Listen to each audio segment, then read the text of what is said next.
Bismarck, Napoleon, all of them, when they went to war and they were victorious, an ark was built to commemorate the victory that they had gained.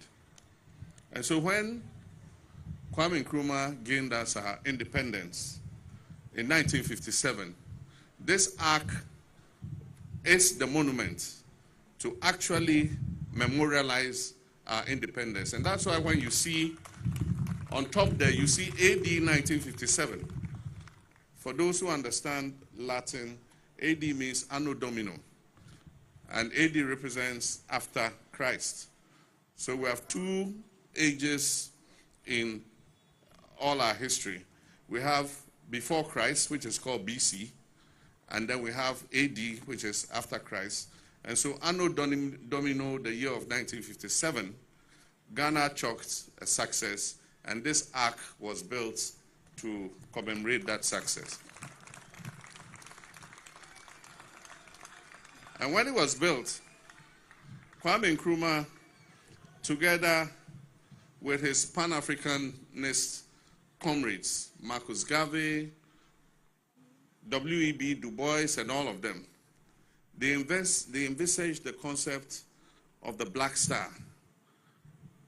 Because in all our history, you look in the sky, you see a star shining. Because we are miles away, you can see it glitter.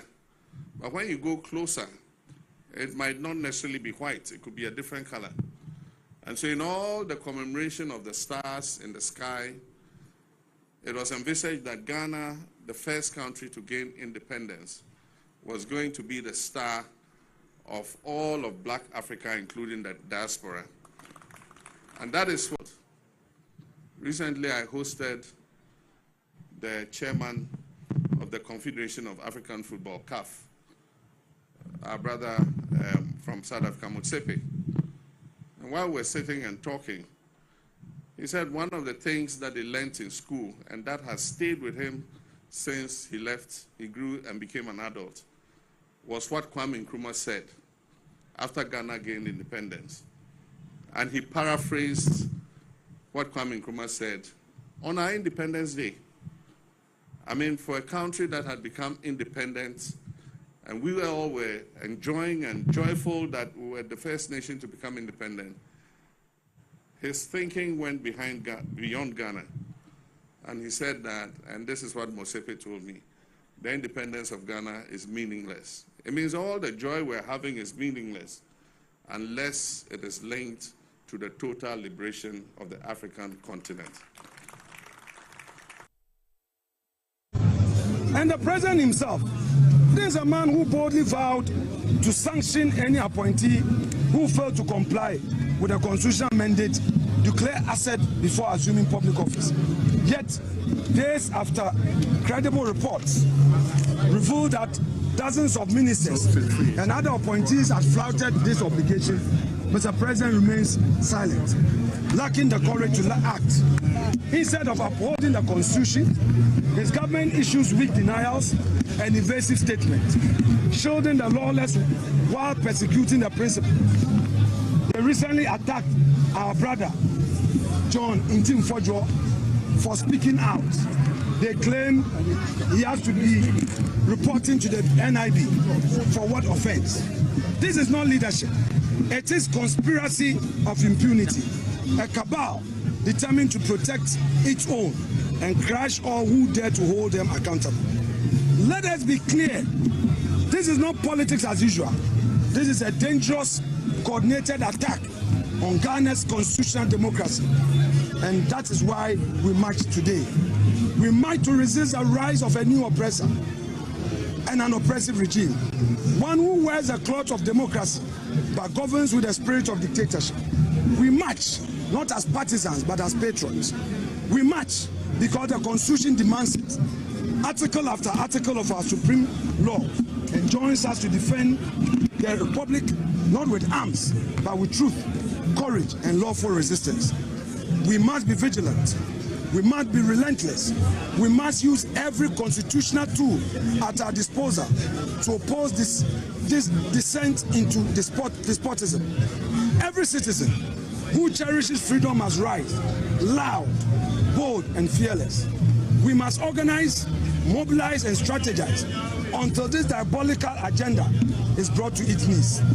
It is a betrayal of the values enshrined in our Constitution: merit, impartiality, and service to the nation, not to any political party. And as if the shameful attacks on the Chief Justice were not enough, His Excellency the President plans to turn his diabolic sight on the Electoral Commission, just as several of his party stalwarts have predicted. Plans are far advanced to dismantle the current commission and replace its leadership with loyal NDC operatives. This is no longer speculation. It is an unfolding conspiracy. The goal is clear: to seize total control of the democratic process and bend future elections to the will of one man and his party, a third term agenda. He may have risen to power through the ballot box, but make no mistake, President Mahama and his party have no respect for the Constitution that made that possible. They speak of accountability, but what do they think they are doing? And my worry is that at the moment, it appears the political class are failing the masses. It's a big worry to me. And the political class are fed up with military rule as well. But whenever we get into the military regime, we are confronted with problems. Now, if we are not careful, what will happen next is mass revolution. What are your thoughts about the new government?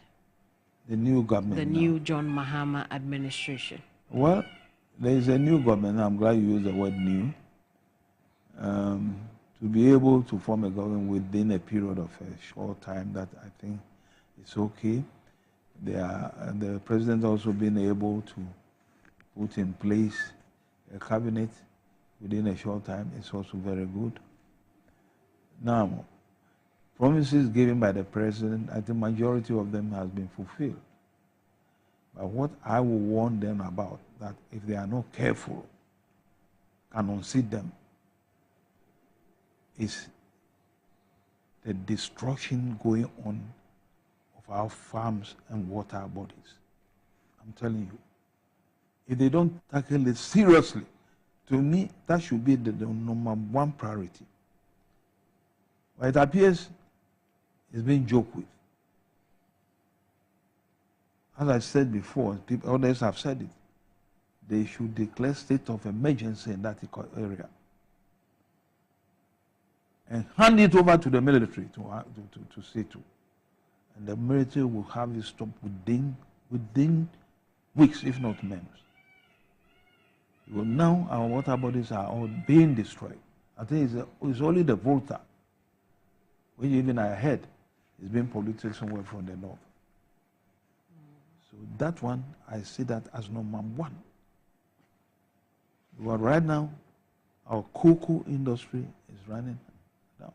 Farmers are not interested in farming. Water purification is costing us tons of billions of dollars. Mm-hmm. And if we don't arrest that, now go to somewhere in the Western region and you see the water and you'll be sad. Yeah. So to me, that should be number one priority of John Mahama, to put that in straight alone. And also I am personally against arresting of foreigners who have been destroying our forest reserves and have them deported. They must be tried and imprisoned here first before they are sent out. That is where they will learn their lesson. This country is a funny country. I'm not a lawyer, but I can reason. We have a constitution, and the constitution have certain things there which we have to follow, procedures. The head of state, a complaint has been made to him He is following the procedures. The procedures have not even been completed. The committee necessary to look into the case has not come out with their own findings. Then what is the noise people are making about? Lawyers trying to attack. You see, it is pathetic. It is pathetic. If I were the former CG, if I call her so, having gone through this, with all this chain of complaints against her, they are about 7 now. What I would have done to save the country and my name and my family is to take a pen and resign. That's all. Why is she still there? Or she wants to be there? And those who are forcing that she should be there, what is their interest in that? The best thing for that lady to do is to take a pen and paper to resign. That's all. But TVXYZ, baby, I will hear me bia.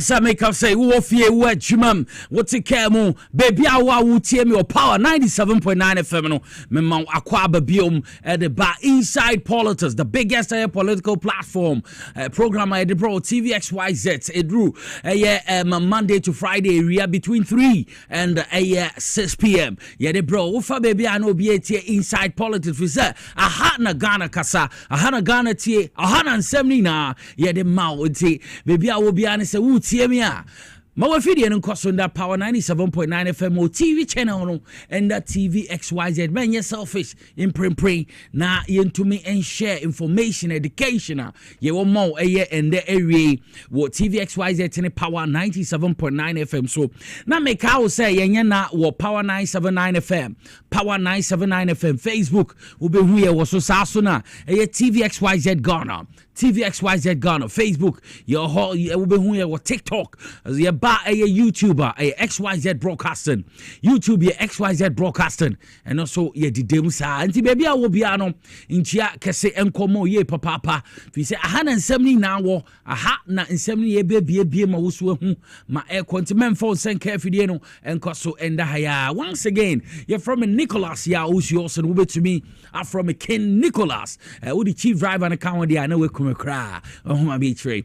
Me tell mama, my big man, my big brother, Mugabe Marcy, your regular host, BBT, when to me, I'm the cancer. My faster the PSC, I said, more do.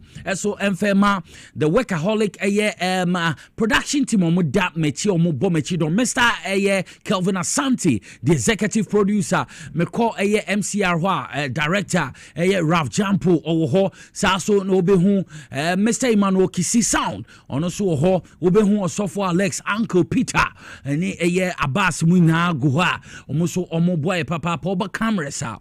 Ubehu Uncle Elvis waha, mehu of a williso oha, and see almost na one more cameras or more charming ma uhumo fie. Ya ben say so a kuku da momu see me, and almost say mamma why fair, and mamma ashen shrine, woba ubehu Elizabeth Tego, and the minia ba percope, woba no will be chia contasakina and no one mano. Saso na oba gifty. Kukudami na omobo mechidom my edidrumedi ede bro.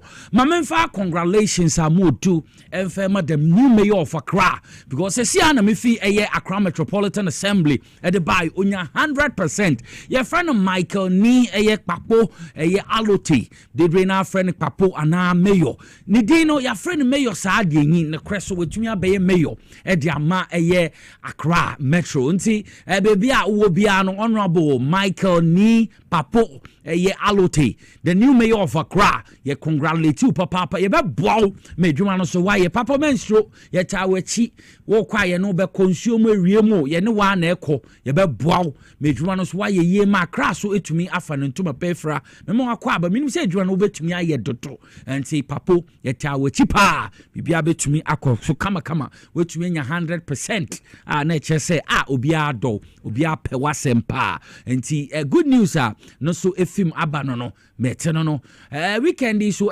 Mayday na Mayday mu ha no mo frɛ me se Nico won to say brata krade sesi a me kopie mu ota krade a me so me oluman nyame atonsa frɛ no Mr. Robert Anayosen enti me so me ni mebusua ye ncheche ye re me na makoye be ma baako me dan ba mu ba me won kontapa enti me ni problem enti de atene no ye de anije so nyame ya adom on the 5th of June na ye be din 40 days ansa na somewhere September hono so ya ye ne ye kama nti me papa Robert Anayosen me ne sepa no so nyame atonsa frɛ no Mayday no wanyini oluman onkoje na home kakra na bibia entumi enko enkan enti ade atene no me sof ma me so di na wo da nti brepam di nfoni beto ho na oso wahwe me sofo ma me a odi ne birthday nde sofo ma me Lauricia sign prophetess Lauricia adenu mbia within a birthday in Assemblies of God Good News Chapel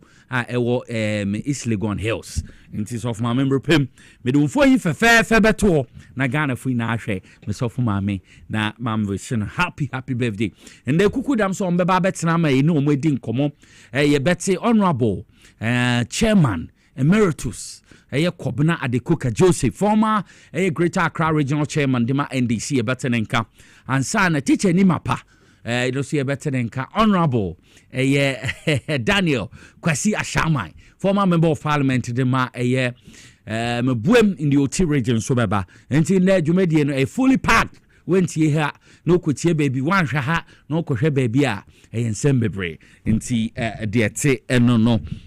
Na on more serious note here ba enseme gu bamba so ende na yebedi enkomo ene kopie mu wo Supreme Court na we be say dey na kopie mu Supreme Court the member of parliament ma Otafo in the Ashanti region on also ordinance bi kotu dwa no say His Excellency John Dramani Mahama kwan o mafa so suspend her ladyship Gertrude Araba Isaba tukonu Chief Justice ya suspending if he said niema bi o ya among kofa petition president to say fata no nse so do me obey Chief Justice no our president so mo no say sa de o set committee mo hwa asem ni mamu but asem ne be ye de no maame no entena ana say on step aside yen suspending the kakra on fe na adwuma ngu ho no mo hwehwem no mo wi a verdict be ba na de aye adwuma so sata no sese so brabeto na adwuma so a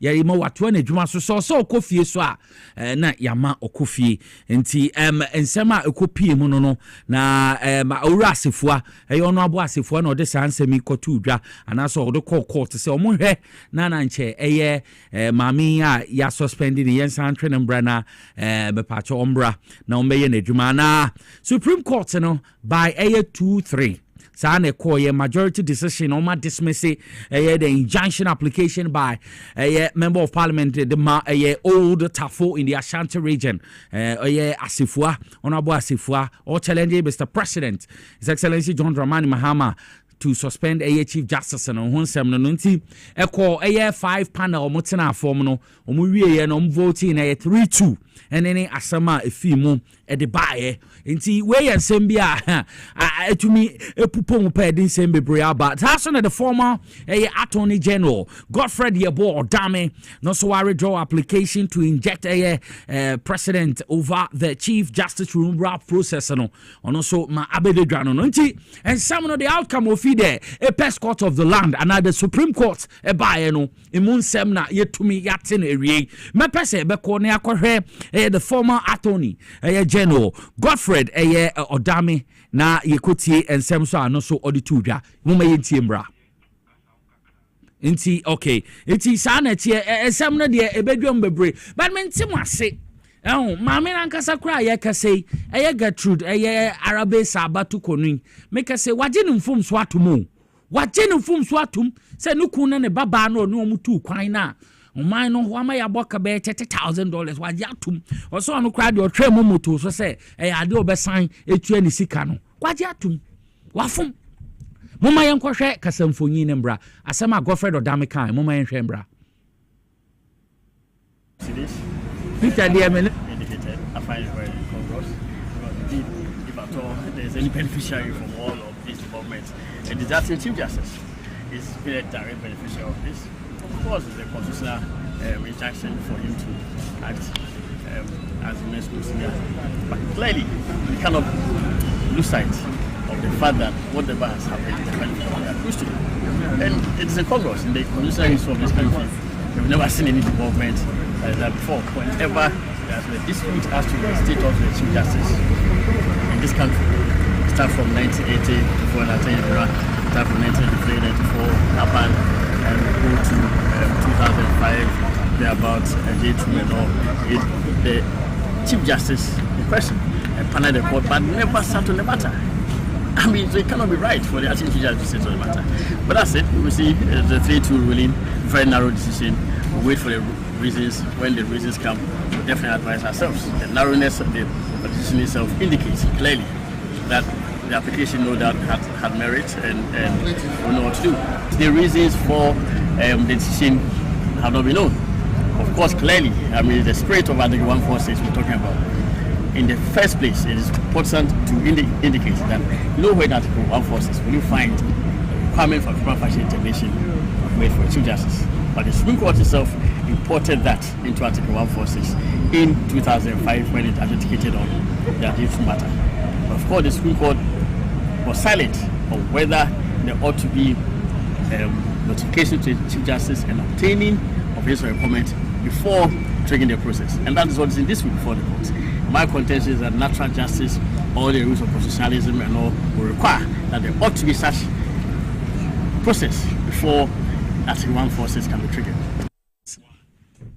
Eti Metino no a former attorney a general edemo my Ghana Godfred Odame na yete na no nsensem de atudwa no so far application ya dismiss any injunction no mo de koto so a anye adwuma no honsem na ode atu edwa no enche meji se bebre na nkasa ehu ma eko na enra osunu kokroko asesi awato bush minim baby onamo de enra you say the biggest opposition party, the New Patriotic Party, and Monday, Omufe Krum Nenya Sembia say Chief Justice ya her ladyship Gertrude Araba Isaba Tokonu. Yenim say says ya suspending na niam bi oya ye ontwa yie me kase me no kase sesi akra nensam bebre nan kase guso a inkonfo de petition ahoro ba no says ya asam afim ebepie ene say enra ye behwe kasemfoyin bi ebepie mu ba ya na ekire say eye minority leader afenyo marking enra yehu so de nensa from police officer bi enim say hey or the aba from na ensemi na nkofo said minority leader ncha wo de wo ye penny power parliament ye yi eye majority leader few a wo na odi so e ba ne sen owi o se sebi we jimi ana wo dwini nya adwuma ana asem okaka ho wo hwe video be hu o se sebi we jimi ana o catch officer no ene meka ho enti we na nkofo se parliamentarian pa wo san edam minority ano afenyo mark ye hu wo sada chawo de mo bi nya kra na tia no ye wo se MPP fo nkofu bebre na nse omo third vice here okoto TV3 microphone choto ito ya na wo sorry said ye nya ne sa enti ntemo nkofu nya na correct wo mo eti de one kasa police officer so wa ye bibi kra no se memba no de won sa brem nanim so sei ya de a ha adwene ye papa na development efi police CI de omo address media ne ende efa no nsensem a honorable afenyo marking ode ne sa brem police nanim no case in mesesia ekosi ene se afenyo marking and make say ya de a ye say onto anamo Nombra Omatro police command na trade their comma IGP their comma speaker of parliament normal car train say oma kwan na afenyo marking ombra na omba assist to omo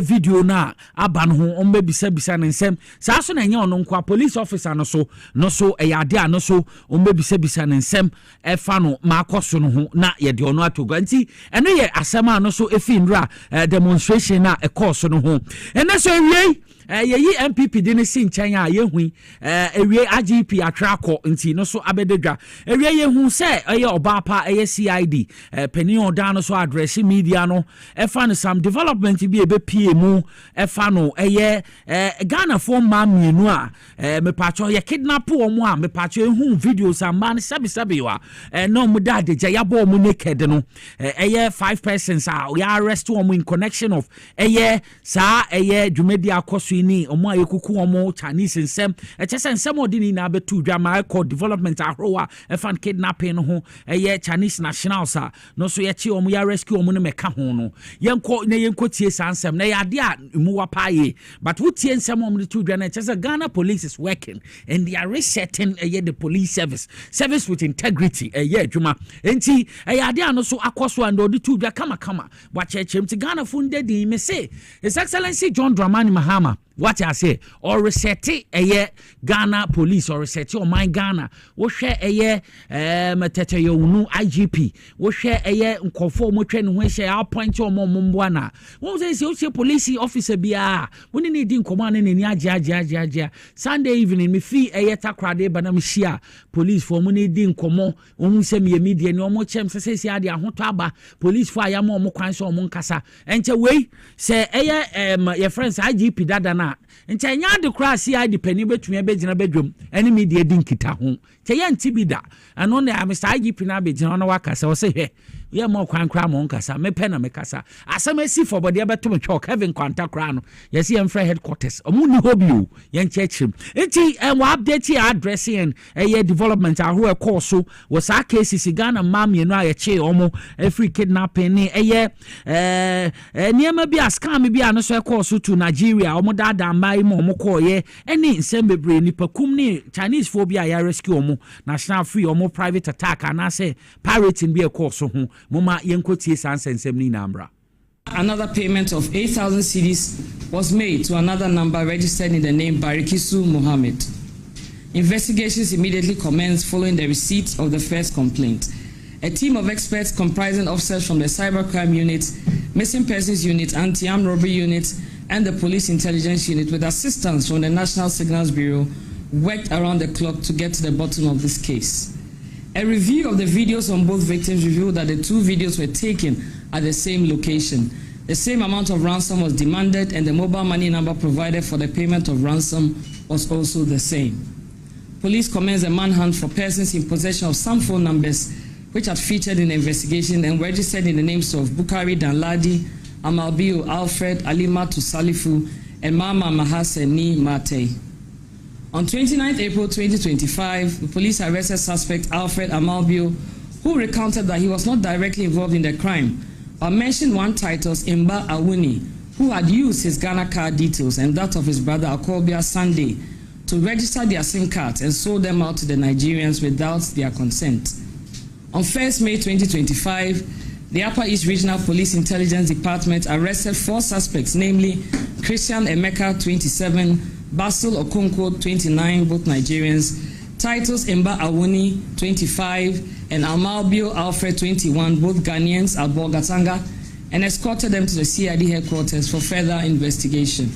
On 2nd May 2025, personnel from Headquarters Police Intelligence Department arrested suspects Mama Mahaseni Mate, 33, at Teshi. 3 suspects, namely Peter Okoye, age 31, Polinos Chidokwe, age 35, and Chinonso Okafo, age 35, were arrested in Port Harcourt, Onitsha, Nigeria, and the victims rescued from them. At this time, steps are being taken to receive the victims from the Nigeria Police Force.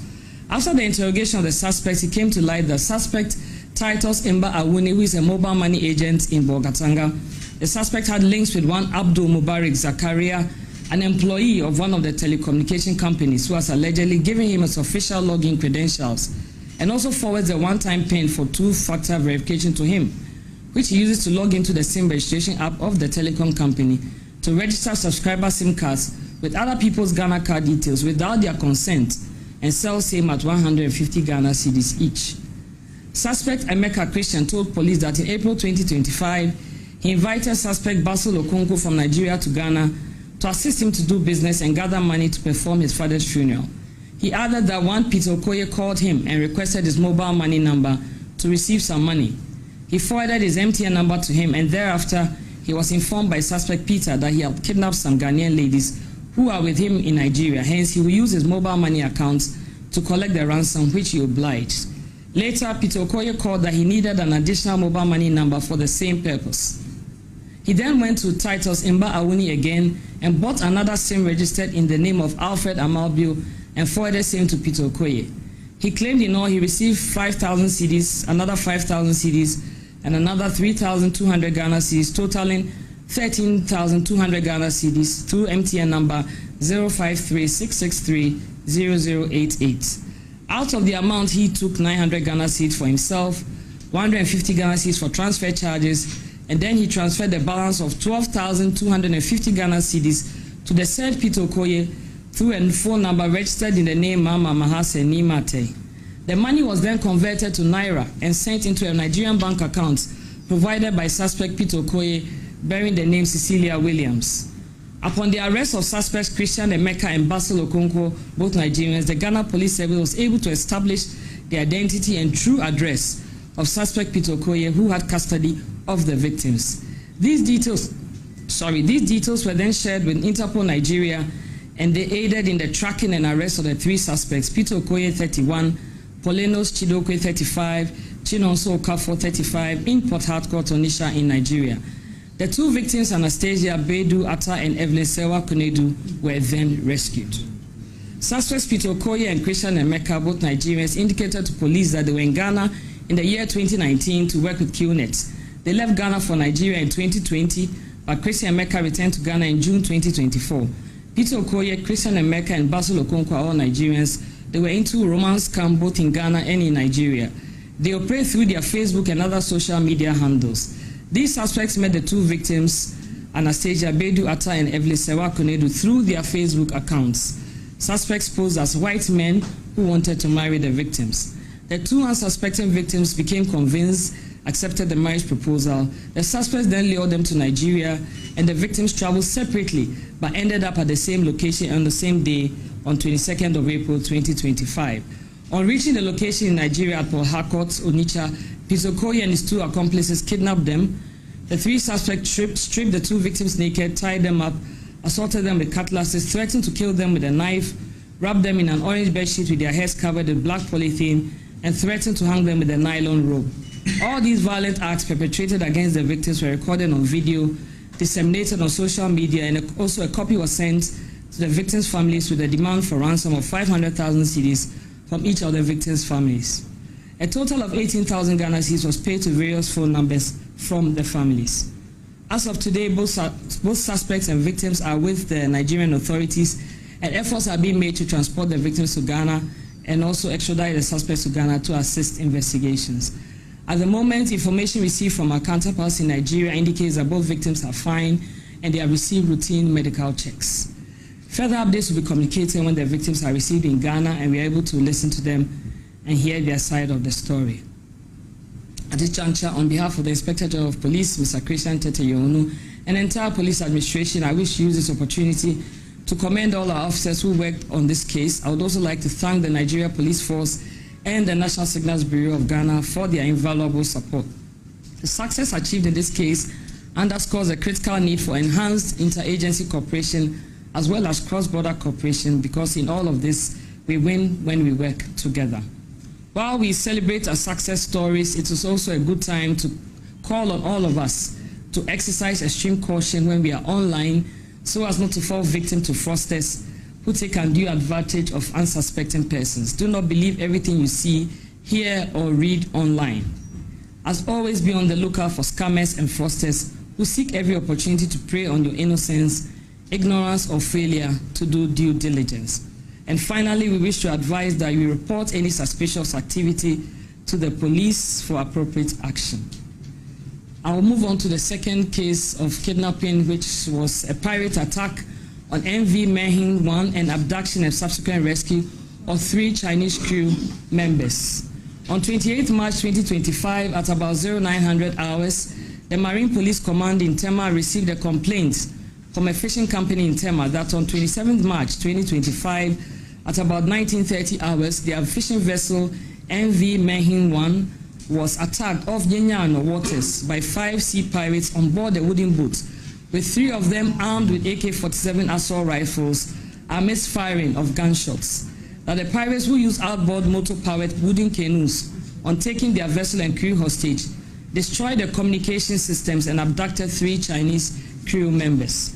The complaint further indicated that the vessel had returned to berth at the Tema Fishing Harbour with 21 surviving crew. The Marine Police Unit of the Ghana Police Service, working together with our stakeholders, the Ghana Maritime Authority, the Ghana Ports and Harbours Authority, National Investigation Bureau, and the Ghana Navy, as well as the Fisheries Observer, commenced investigation into the incident. On 26 April 2025, at 10:00 hours, police received information from a company representative that the Chinese embassy in Lagos called to inform her that the 3 kidnapped victims have been found in the Delta State of Nigeria and rescued to the Chinese embassy in Lagos.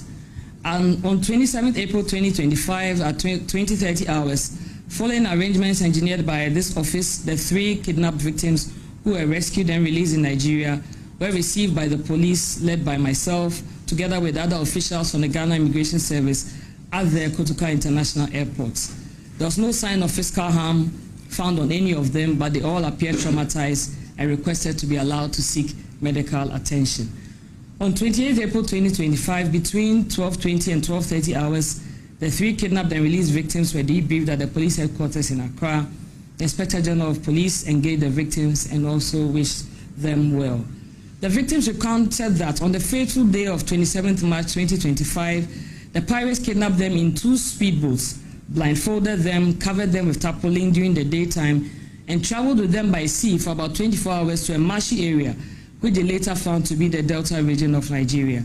That the kidnappers, upon disembarking from the speedboats, brought motorcycles to convey them for about 2 hours to a riverbank, which they crossed with them on foot to a makeshift camp where they were kept and guarded at gunpoint until 25th April 2025, where they were abandoned for no apparent reason.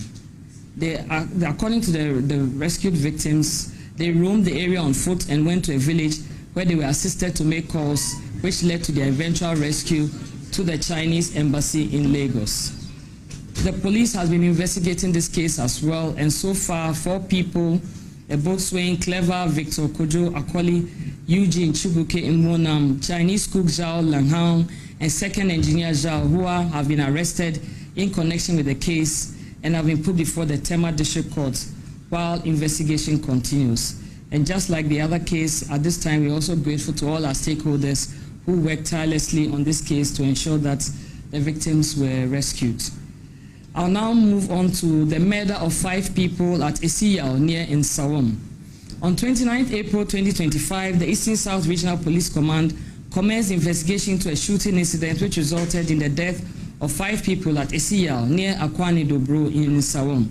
The police crime scene team, which responded to the incident, found the lifeless bodies of 5 male adults with gunshot wounds. No other persons were met at the scene.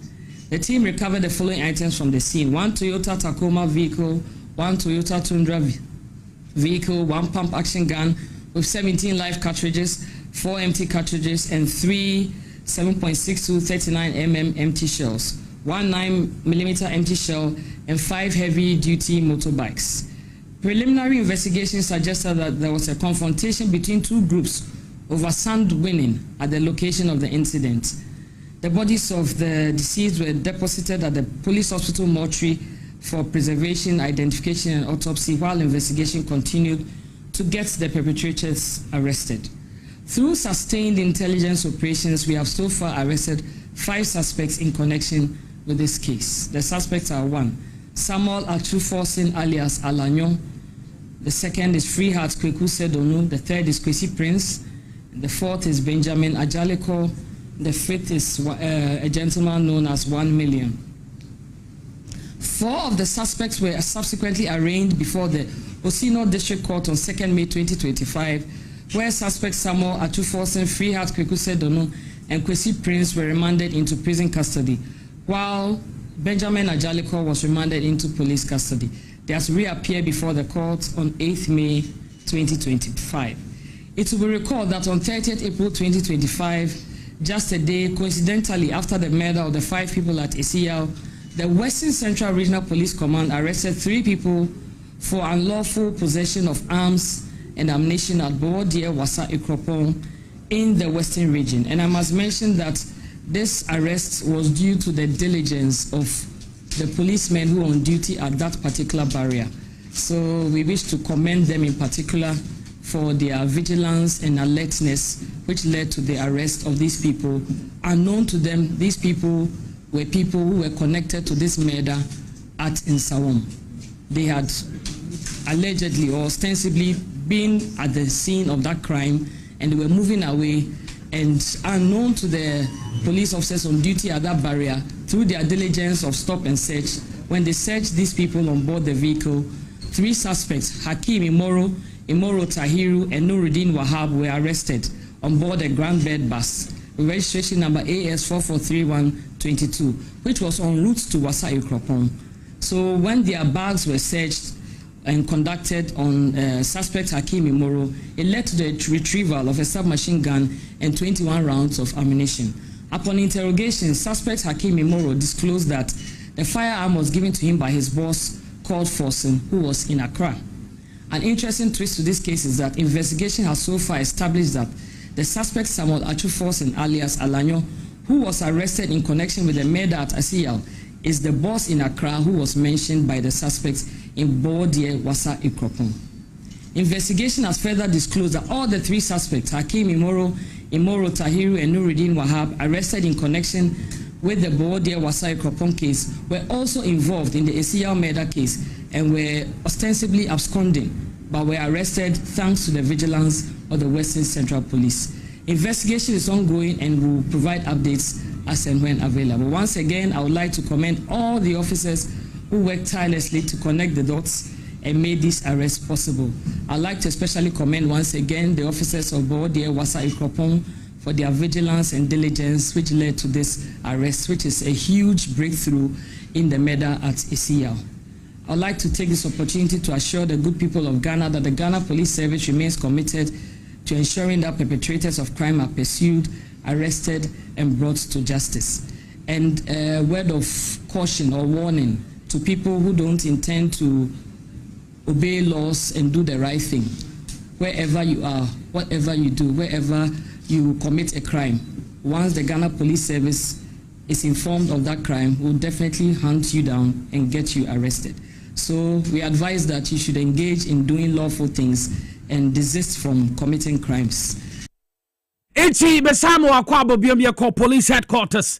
CID painting ordinance atudwa so far. Development I to me akoso efano eye cases e ba ya beto manim. Omoso anamontu omotumetu eno ho nsem na atumi edini na betudwa no.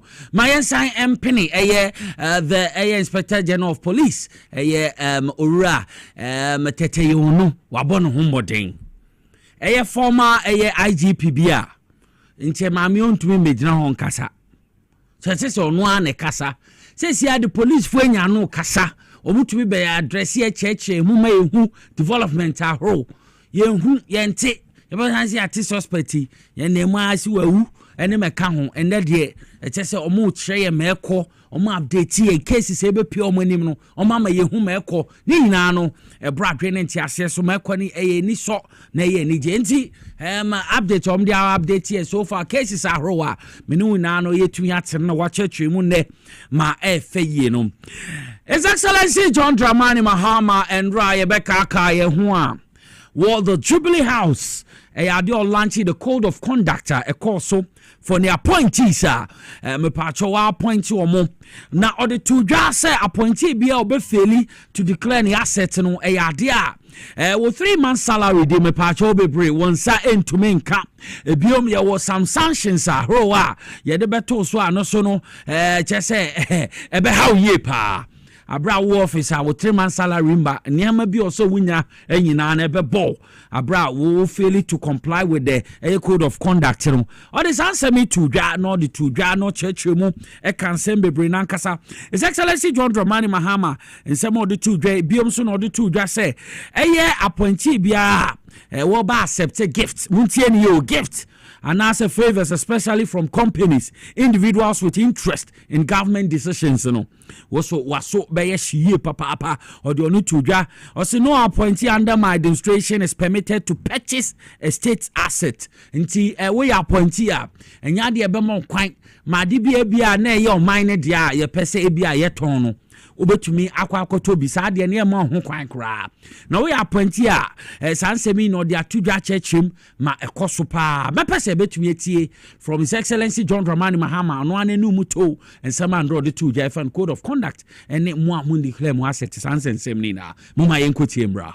On the 18th February 2025, I set a deadline of 31st March 2025 for all appointees who are taking office or being nominated at the time to declare their assets. An update provided by the Auditor General to my office indicate that some of you failed to meet that deadline. For all those who were appointed or nominated before 31st March 2025 and failed to meet the deadline, you are to forfeit 3 months of salary to be donated to the Ghana Medical Trust Fund, named after me, Mahama Cares. In addition to 1 month's salary that I've asked all appointees to donate to the Mahama Cares Trust Fund. So it means that those who omitted to declare assets by the date, you are paying 4 months' salary to Mahama Cares. However, if by close of day Wednesday, 7th May 2025, any of you still fails to declare your assets, count yourself automatically dismissed. The assets declaration regime is an important mechanism to check corruption and abuse of office, and it must be respected by all. My brothers and sisters, this is a very strict code, I must admit. But if we abide by this code, it will restore the faith of our people in our democracy. Strict compliance with this code will restore confidence in the political elite and help to consolidate our democracy. And so I expect all of you to do your best to abide by the code. Let us walk this path together with discipline, with humility, and with an unyielding commitment to the people of Ghana. Go ye forth and comply. We are here to protect the national interest, not to help ourselves to the national purse. Sanctions for violation.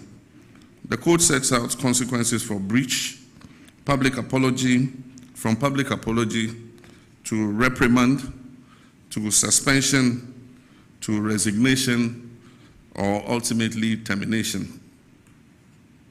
Let me assure you that these sanctions are not cosmetic, they'll be enforced. And I will not hesitate to act firmly and decisively, no matter who is involved.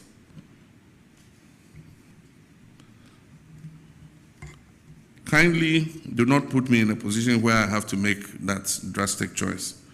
Because when it comes to protecting the integrity of this government, I will not compromise. Citizen engagement and reporting. Accountability does not end at the walls of this room and in just one code of conduct. I invite the citizens of Ghana to play a role in monitoring compliance of this code. A portal will be created for the public to report suspected breaches with guarantees of confidentiality and impartial investigation. Ladies and gentlemen, what we launched today is more than a code. It is a declaration of intent. It is the foundation of a new ethos in public service, one that values ethics over expediency, duty over indulgence, country over self. We're here to serve and will serve with honor. See John Dramani Mahama Code of Conduct Hunsem and Odiatu Janowa went to me in this so into one among a yadia was so besh ye papa and then watch it and send bremono or so what me pacho bebre 1 year terminate the end who say Ochuku baba e be o baba na yada was papa also 1 year terminate bio mo 3 months say me kram ka 3 months 4 months salary e de na be kwa akọboa Mahama case no na bibia tumi akonka nti wo pese waso ye share na utie me a we appointee a ye ne nteme de nti na wo twentwen wo na ase ha Munya nentem. Wo be somo ma ne dia saa na tie mmra ne da ho dada. Munya nentem. Mempese ebeto mo na bibie tumi akonka. Go mo munya appointment na mu deserve mo ya ade enti mo sai ni de munya nentem na His Excellency John Dramani Mahama na hihye ne so nkoso eye toti. Na abiom Sansem ye be ya na Dr. Dominic Aheni oye Attorney General no so odensem atudwa ase me pacho bebre sa eye code of conduct he say bi wo edwuma kuo bi me pacho bebre edwuma kuo bi individuals bi omo interest wa ban dwumedi odi no no wonnim na odo ho kodom na ana se wudi dwumedi bi na me pacho enfrabra wo na be fa ho de a wo ya appointee a ye be prosecute enya de omodo ho be chew nti monfantu mutirimu. I won't hesitate to investigate and prosecute any appointee of this government who crosses the line. Nti yato line wa obe mambrane bedu na enkasa wa ben muti emfenchew temo kai ora abuga pele mo kai ne bia ha enya de do ho bechew ye ni be girambrane anim enkasa wo ye ndc ne wo ye appointee wo na wo ye hard working embrane di wa edu Mokai Victoria Hammer. Ono kra de ye phone so nkomo. No no ase abo bi beka we fi wuntumum. Ono ane kezi no sound driver no or recording na no sem. Vicky edin sem bebre by. Enti saso na Dominic eye anyeni doctor oye Attorney General so dia tudwa. Enti be 7.0 no. Mama mun cross eye line no. No cross the line dia. Over to you. Mayan konkore the Attorney General Dr. Dominic Anyeni nansem odi tudwa. In terms of enforcement, as he himself has put it, all right, there are various ways of enforcement. One way of enforcement is to ensure that there are sanctions. Okay, sanctions will apply for breach of the code of conduct for political appointees. And as he himself said, very clearly, and he said it without mincing words, is that if you breach the code, you get disciplined.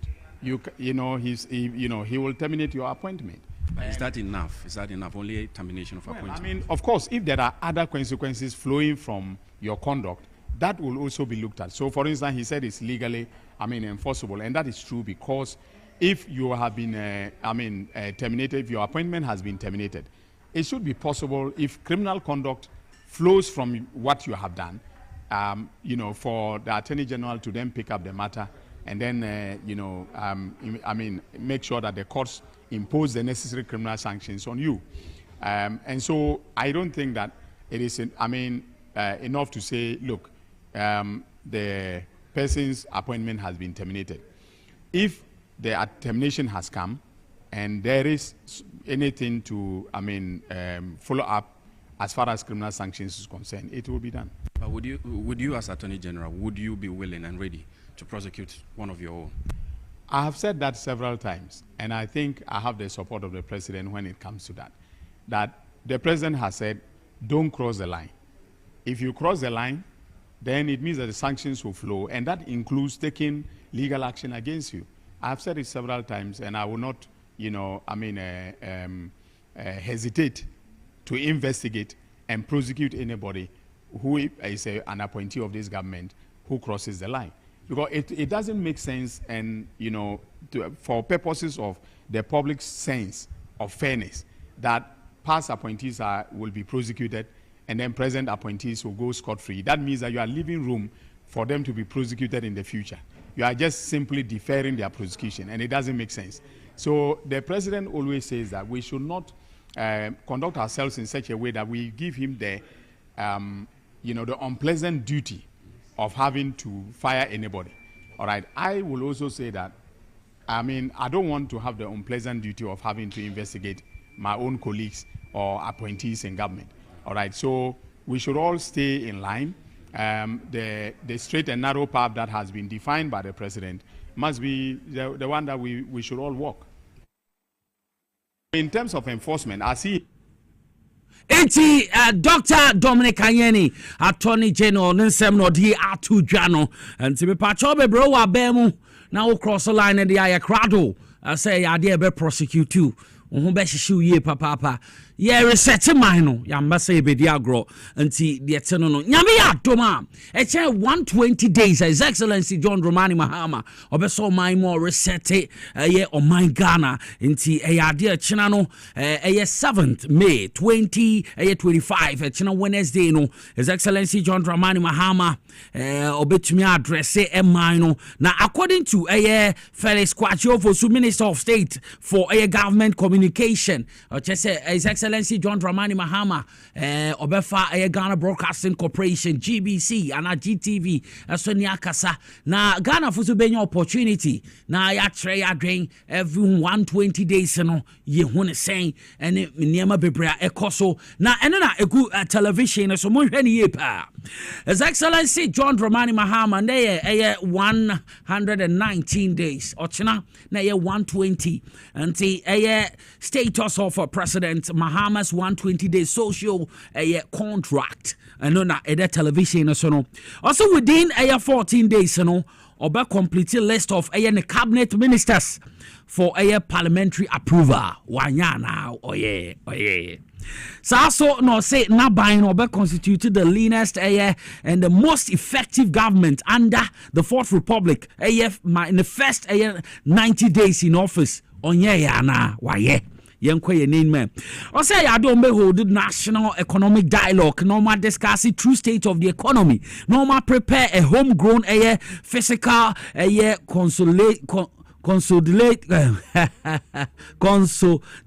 consolidation programmer to guide the budget into the eternal. Hey, Munjami, how young within the first 90 days in office, no best scrap the following draconia taxes.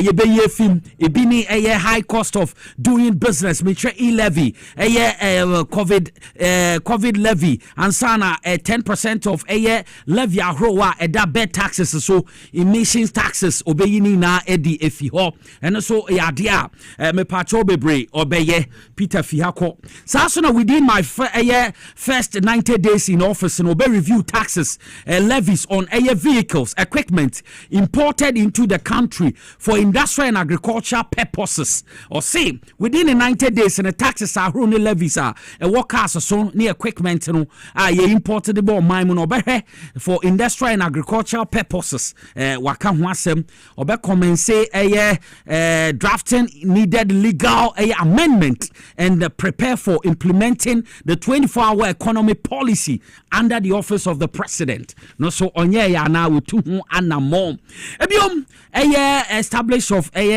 Accelerated Export Development Council promote export as part of a broader strategy for economic transformation onye ya na oguso obehwe no muso aboa ahwe national consultative conference ebekoso for education normal build consensus on needed improvement to the sector no so oguswa so the implement of the known academic fee policy for all first year students in the public tertiary institution, mature universities, colleges of education, nursing training institutions. No so onye ya na we tuhu anamom.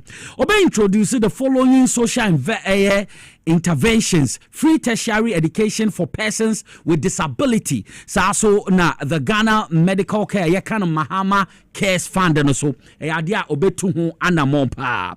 Obe commence the distribution of free sanitary pass. Mokai last week here no mo yes adwumedie no.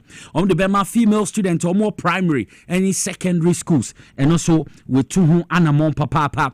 Ibiomobe Institute inquiries and forensic audits into the following matters of public interest and near be a here on mine collapsing of indigenous Ghanaian banks are now omuhia 9 billion Ghana cedis ye di 25 billion na ye di gusa banksi ade o metumi amo mahwehwem on forensic audit ahwehwe sa na mu financial institutions me pacho bebre medical ka ho asem illegal printing of money sika bia ye be ka ye ho ye tie se Bank of Ghana fa krata hyehyɛ humase omone eye mpenifo bi omotumi printing says kanu ansa na 58 million eye National Cathedral scandal illegal omoye inflated eye single source contract saso na COVID-19 expenditure scandal PDS ejapa SML ambulance spare part deal ansa na 13th African Games Skytree Paulugu dam honsem Masset Galamsey fraud missing excavators tricycles any Sputnik V no honsem no boss scandal say but boss yebeka kaya contaminated fuel yira no mekeka hwina no sansemi na no dia no so within 21 days waba office no behwe etu saa na moni na anti makwaso no His Excellency John Dramani Mahama ebiake Nicholas Metiana mebubo mekikebi waso winim achina akwenja ne beba obema the general public no so akwenja na timemfo so yebisa se aso ensema e de atodwe His Excellency John Dramani Mahama onye ya na waye enti Peter ubeye ne wosofo no ebebo uti so no wapempa so pa de no His Excellency John Dramani Mahama yade wayade omoma ya mpene nti ochina ya Wednesday 7th May 2025 jumedi no bekoso kama pa mabibie tumi akonka enche chairman emeritus Joseph Kobna Adekoka ye betenenka chairman wo fie ha but answer ye beko na say time da so mebwana time da so meka say the herbal clinic of the moment for baby obi e ka hwasem weekend no obi ka hwasem chemeta krado se na enye easy kra kwa wentu ekese bia so doctor to me hwe no papa open here to say Dr. Time da so no ho to say doctor ho ye pa na mo yeso ye ho ye dwumedi a wodi no okumase wo so de be pie me won cry obo ankofo na bra adwe ne ntiase so mama say over to you me ye hu dwumedi a Dr. Time da so oye Meda say na mamemfa nche amfa mfiri medimafo e ba hospital Dr. Time da so da no emfama wo no ahwefo ne watiefo ene awie na se na anwumri yetense e no kore se medimafo e ba hospital Dr. Time da so da no ye nnwuma hododo na ewo enkran poko asema ira kumase so ye bua kwa atwuma go school junction na de atia no se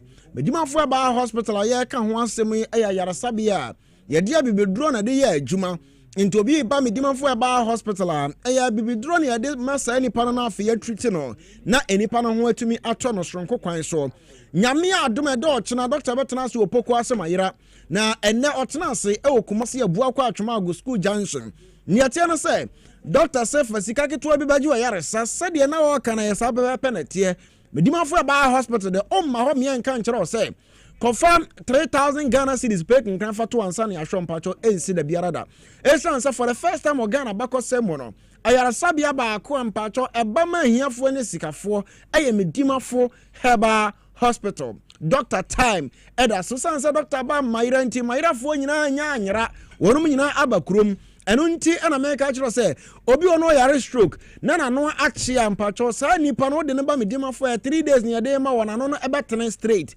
na obi nso a wanya stroke abubu atoro mpacho fa ne ba medimafo e ba hospital stroke no ya ne o ma hodo bebre barabi okra me body awa afidie so a na unhunu adekro unhunu bida enu nti na me se yare bia ha oni padua no efiri otire so kosi wona ase no medimafo e ba hospital na wasa wode ba nya Dr. Time da so ade brade to so sha no nso ma me say medimafo e ba hospital ye nya edron fankogu pharmacy shop bia se kona kotobi no ade ba ko a etie no say for now Dr. Time da so enam holistic approach so scientifically ana abibiduro no ode famu no ode asanyarwa hodo enu nti oba ye no tena se no odi nkomo obi o a se niti na epai na obekomu benhwemu woni padua no na nya niti no na emom no ade bi wo ba bi akwaka no me na so ma niti ni ya ne ya eni nti doctor show ni padua no na ohunu ba bi o hawo no wa ansa no ode aduro de amount enu nti na me say medimafo so obi ka kire o say wo ba medimafo ba hospital aduro ye de ma no no akwakofa na overdose ampacho nya no kore esanse bia no ama medimafo se bi no wo ho a akoye so oba ukodwuma kwa kodidwa na ukwakopepo na bayire ponna na ato ubekodwum na oba biti no opai me bayire de de sepona enti ma mi tobi na bayire de ne de nyina te sepona me ba cho ede nti na akoto sa bayire no bayire ne de te sepona anya pona na nkasa nya original pona na de kofie na ewo no na de abaya ne den ngi so otugu bare mom no o ba me dima phone me say me dima phone waba tem bia ya bo yen commercial no wo TV so a o hu said ya hospital ho e ho sitie eho FM esan sa trasam kra say se wo yi nyameso mpa firi ho a ahone die na wo ho eno nti wo ba me dima fo ba hospital a esiesie ya sabia ho kama o ma ho me fa yare mfa nkofie na obi ene won so ba me dima fo be ka say me ho ento me da biara da ne atian say obi o a se ne kidney wonya problem ya na ye orthodox doctors ni bi o ma ka say onuma bibidura ese o kidney me pa atwade ba ko ne say for now I no ka say no ye wo haban bia na ansase e ka sa haban ni me no di bom eno nti e bia na obi so wo ya adurama wa ka sa haban me no di abom no de ama wo eno nti e bia wonom ye no nso no onom no susukuru bia eni ho there is no measurement e wo ho a ode nom sa aduru no eno nti wonom no bebere na akwakofa nso bo na de abere but on nti na me ka kire say Dr. Tanda so onam scientific approach so no nam ade abibiduro de ye adwuma onyankopon se o hira obi na o hira on na asefo nyina sankante sa eno nti opani bi wa nya be 50 years and above it is hypertension we dey beba ba oba medimafo a ye do beto adroso ya manager de ma kama o pressure no Dr. Tanda so ente wakoma na mfiri nipadua no motie nie pa se ye so obi pressure wo soro Tanda so ente wakoma na mfiri nipadua no na mo be manage pressure no de bibiduro ebe mana is stable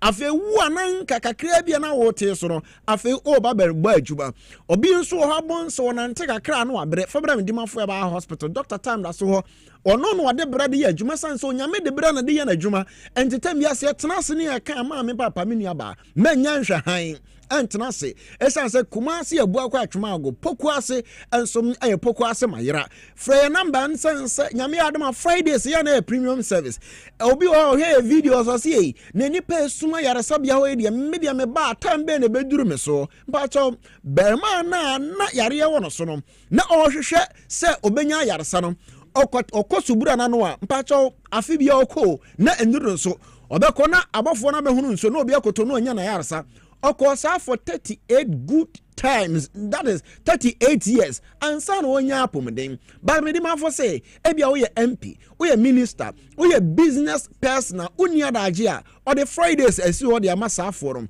or the na premium service and until registration at 200 Ghana cedi for premium service peti me ye pa me say unia dage o person oba na doctor show and no ye just Fridays per na doctor yasa de no a premium service and no betu 200 Ghana cedis and yes bia every Friday bia oba na betu utua ba ko pe no no untua biem and unti no unya tua pe oba ya sabia ho oba for reviewer eno order premium no so oba jedu order premium no so na eno no be free numbers no no aboki but Fridays no mpese oba for premium na mu oba ya sabia na doctors ahwewa eno nso betimi aba wa abra untua 200 cedis ba oba for normal visit no numbers ni 0244 mpacho fa number ni ye fam obi na obi nso fa mani nua 0244 774282 0244 774282 0500 727215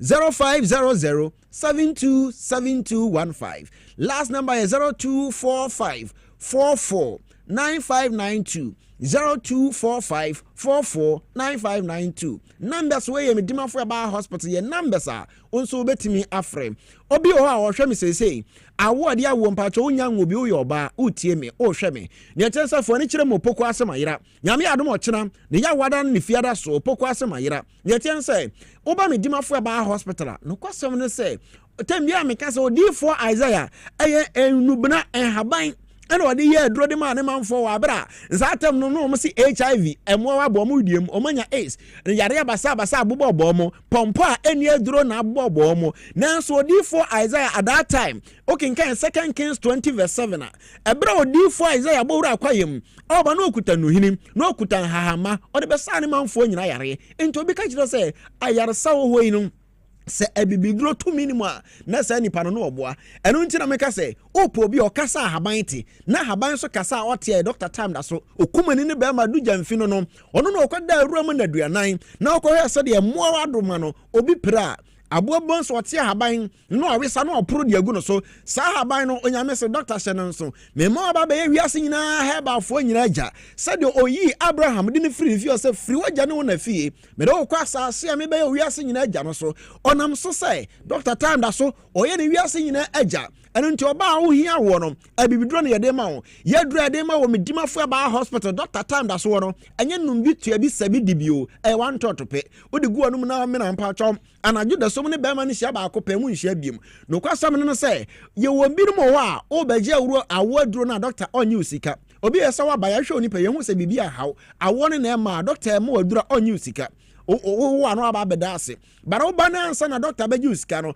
ahwema hu say o how way e na wo ho agise mi sa how no free wa ansa na mamo awo aduro no eno sa treatment no e na doctor beji usika na de ate no say o ba medimafo a ye card no e ye 70 Ghana cedis pe 70 Ghana cedis o ko Orthodox hospital bi a pa cho say unkuta insurance card no enam almost 175 Ghana cedis ena e ho ba medimafo say onyame ne yaresafo onyame aye insurance dia me dada betia 70 cedis yenye card yen check o vitals na afi yen hwɛ di kra e ha wo ni paduanom enu nti oba medimafo a ansa kra na beduro so no doctors enam so kyerɛkyerɛ wo abia wo mogya no sɛ de esitia no type no ene aduane a wo so die enam a wo so wie sɛ obi wo ha wo so we na mono ense sɛ obi we na mono e so obi wo ha face kra no wototo ho ansa no wadi ne nyina doctor kyerɛkyerɛ sɛ mabunu abayi a ye de gas na de ya adie obetimi no aduane no abie gas ni hu obon se na aduane na abena huruja enuane no wo so onya no wa aduane no no mpacha onya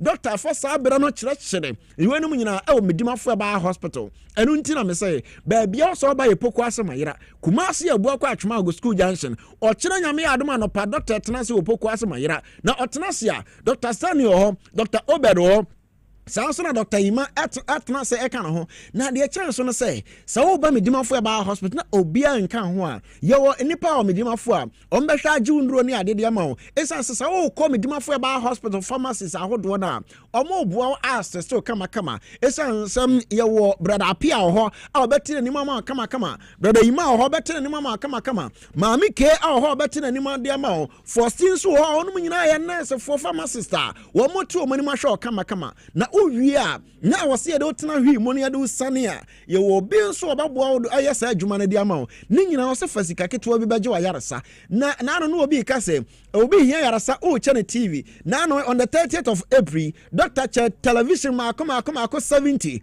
mobile phones ma akoma 30 no obi ka se obi hia ayaresa o chane television ni etie no se yese medimafo de e hopa na yaresa no efo de etie no se obi tua 800 Ghana cedis ena onya ayaresa wabeji television of 1500 Ghana cedis eni pa no mo ka obi ba ji ayaresa o tua 1000 Ghana cedis afi ni ho to no ya ma no mobile phones a 2500 Ghana cedis de etie no se medimafo de e ho ena wo so ba be ma wo ba da birijo be ma o me masem wo fo no pa cho wo ye 1 minute wo ye 2 minutes abra medimafo me amete a me cappuccino amete yi me nya 1 minute ena me nya 2 minutes me nya 10 minutes me nya 15 minutes adwumada na me 20 minutes kwa de cham ya mempe me say me papa ne Dr. Time so abibiduro na me no manya aphrodisia eye me mu adwuma enu ntia papa no mu di 70 years 90 years a otumi ware ne yira otoso ma akoma akoenan edi entira abibiduro entira enti wo ya bema na ontumi mu adwuma ma ho ntim fifire ma enwu oba no so mo piafo a ba cha odi ho awu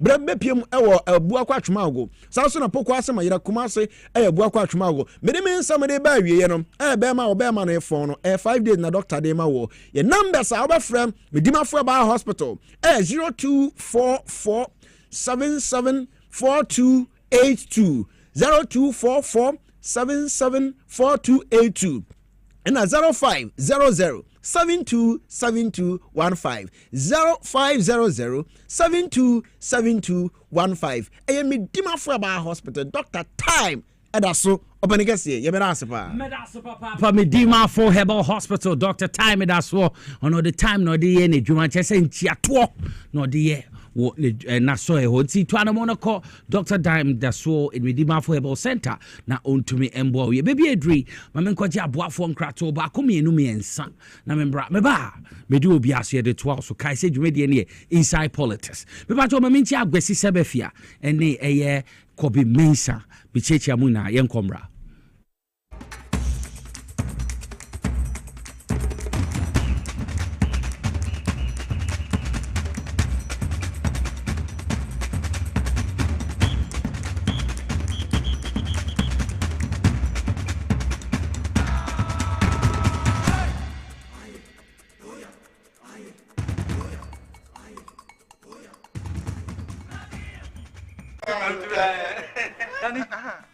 Me see me nana aguru pasa ebi brabro tibedu ehimle no na ma bre ma ye hojo. As for me, I take very good care of my grandkids. Ye di agro na ye sa eduru mre bi kra na me ba no ti me de omo be gumi so weekend no. Hey, mumle.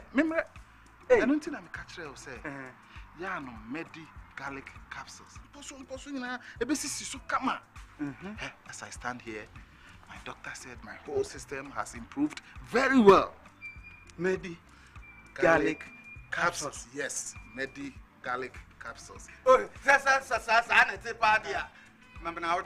Medimosis garlic capsules. Wa mamoja di nipadua mu efurusani ye na esiesie oba ne barima mahona woden. Ubenya edroyi bi ato omanyi mu pharmacy stores frɛ wo 050 349 4885. Edroyi enya mamofra enye ndi mfie dumienu. Apemfo ene emma emanofo. Medimosis who ni how FDA ajidwe di nkra to ye ato.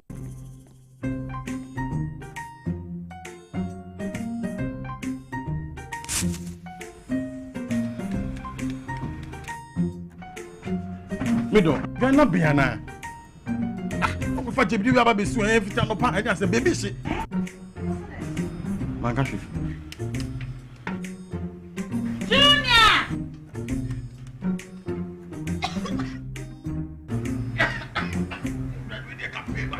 I'm saying so enough for me be the no.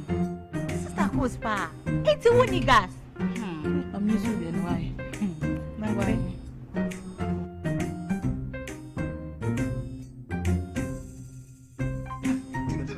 Down Yankanawa.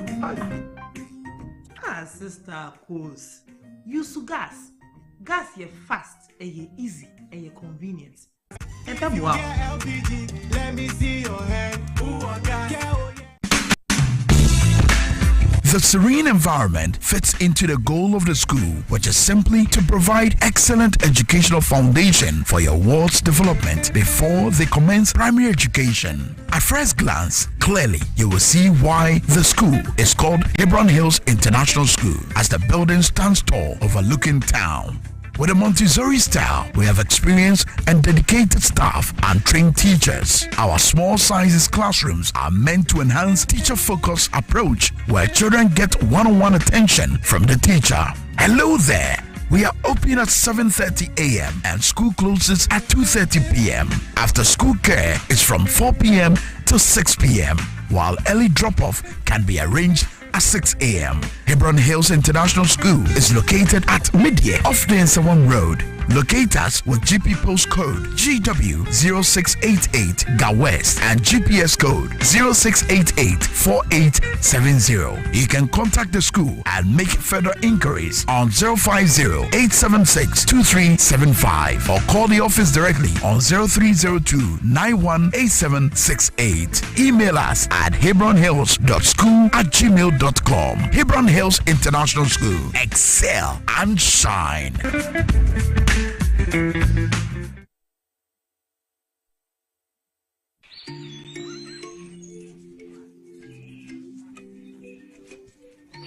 Upon your arrival, you are introduced to your butler, who plans your itinerary. So many activities, all in the same premises. Visit the gym or the stables, they have it all. At my break, I'm able to practice my putting.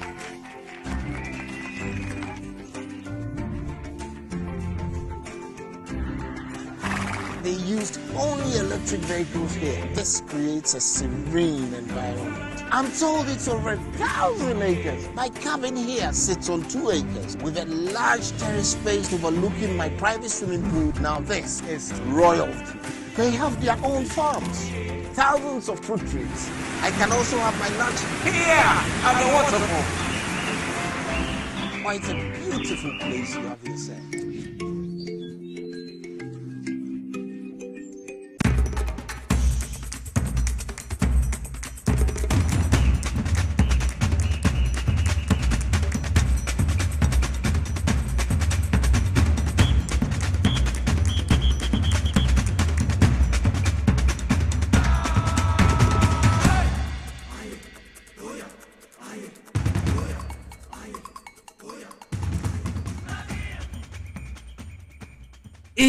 Enti yakwaya asenya nyame adom ochena ye 120 days medical ka His Excellency John Dramani Mahama Ghana National Television GBC and GTV ochena obetumi ne Ghana fo edidin komo ya so benya kwan akyerkyere ya dwen wo 120 days so far mo wetumi aye ho nti Ghana fo nya crowd ochena 7th May 2025 sa adwumadi na His Excellency John Dramani Mahama oni ebedi with the National Television so nti eduru wa moma yenhwe bi na yentie bi na ya yenjeje se ebi asem oka no no kra na enye no kra medical abrobro bi so ma na so mahuma eko nti de eteno no ochena sa adwumadi no bekoso ochena pepepe ye 120 days His Excellency John Dramani Mahama obaye na obedi president wenya wo office nti wosu hu ne sen aso usia Ghana yin bi so far so good me bwana so far so good nti de eteno no ade a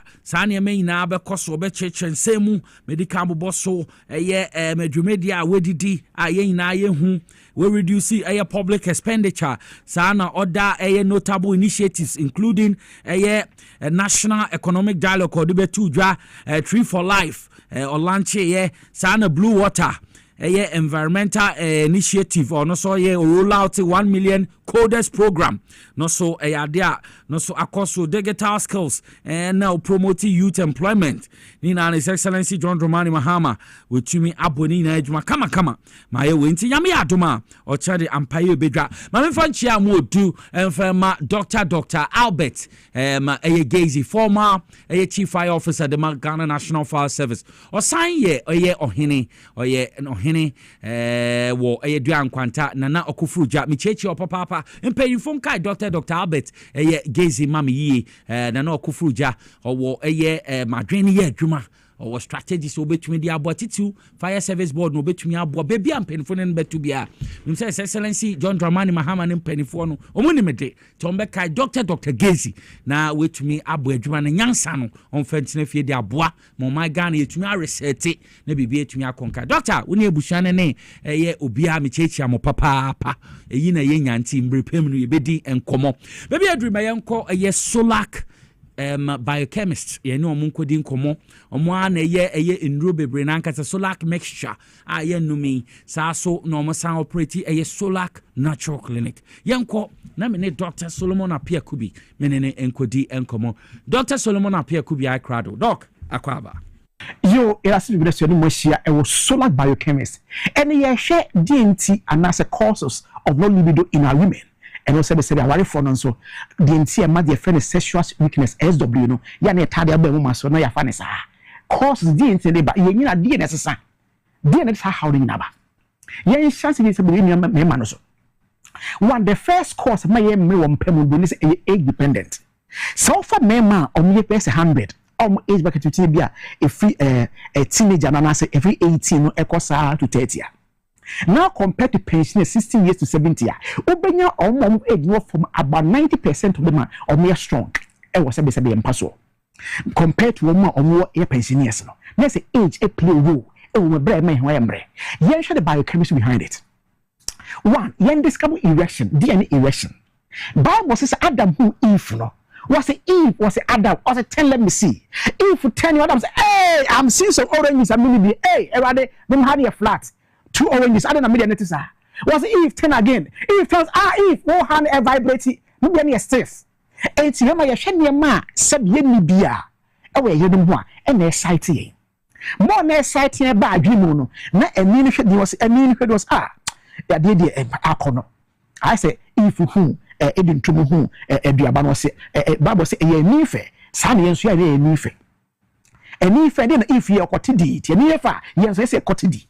Etu bonsi de ho sade na wie sepa na information about dream na you information akomasa akomai e moja na wo pofin pedie mu be fa de fa ne genital veins na sabe eni ntine wo ya de ho mo ne moja russia fam na sabe ade ne so de rinchiri mode of action no na just ade bia be impede blood flow e fa genital veins no eno so tendency sabe bit na blocker na say e bit na impair sa ade bit ma sorry one see ye nyini a ye nhware bi ha on se sabe I say water hose a wo dey ho ade more now what the water hose in so for who car now with time no obos kaka boss inside na ehi water boss a hona pie and I say a bifu adentia thickness na be slim and I say a kofom.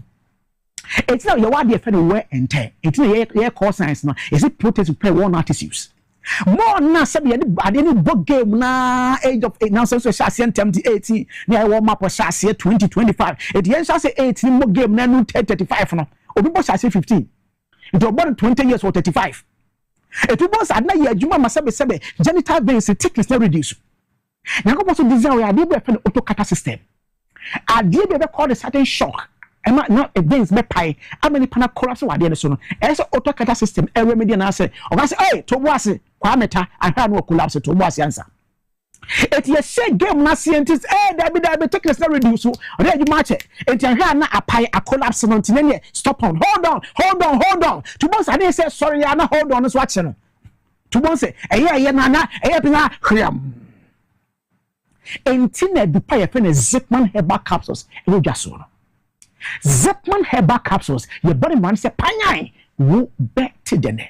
Adenti ye design model for Zipman herbal capsules no e ko so yedi man no ye hade bi ha ye pick plant materials and if bioactive compounds aboni say e be kanya the cell mitosis konya ipeden fa so produce ne ho it will bounce one and will contain some of the saponins and alkaloids a be in this for the cell mitosis no now bomba intina thickness in every reduce no a produce more ama thickness about normal so the baby maji mo jana pressure was so na akwani pump no net me push for angle na jenim ama yirawo ama adwuma be pa na etinyabo enti da Zipman capsules no be boawo.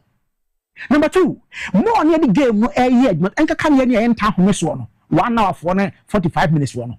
More now akumani now want me wo force one. Now once what time I want me kinke. I say what when so me say become genital base no. What about say no aka hana katare aka fam. To bon say mo jene by fa periphery happy. Hana ka fam. 1 yes I no. Yempa esa mo jene ba na e hiti be aka fam say pa na a clot e fe na aggregation of blood. Na ye mo a clot kete na da genital veins ni. So after so we game na not back to normal na e feel be say sabata baby. It next time I play free flow na kwa e kwa pin bi position you ho to blood flow. E nta say e ba so say ade sorry ba say me den. It's near Zipman herbal capsules no. You pick one of the saponins aboni say washer say the betia say yenti. Say e be wo sa clot kete feeling na free mu am mwada ho. Na volume akoma ne pump ya fa ho no. Na yetumi fa e ho no ama say injection na say bema owudi en etumi wipe ye. Ebio yes I picking one the back so boni say terpenoid. E one of that compounds boni say wo Zipman herbal capsules no more. The day say no a sustain releaser as Jenny say I didn't care 5 minutes no actually got 20 minutes ma obra home ye pentem now they are cost kenji and ye na taje no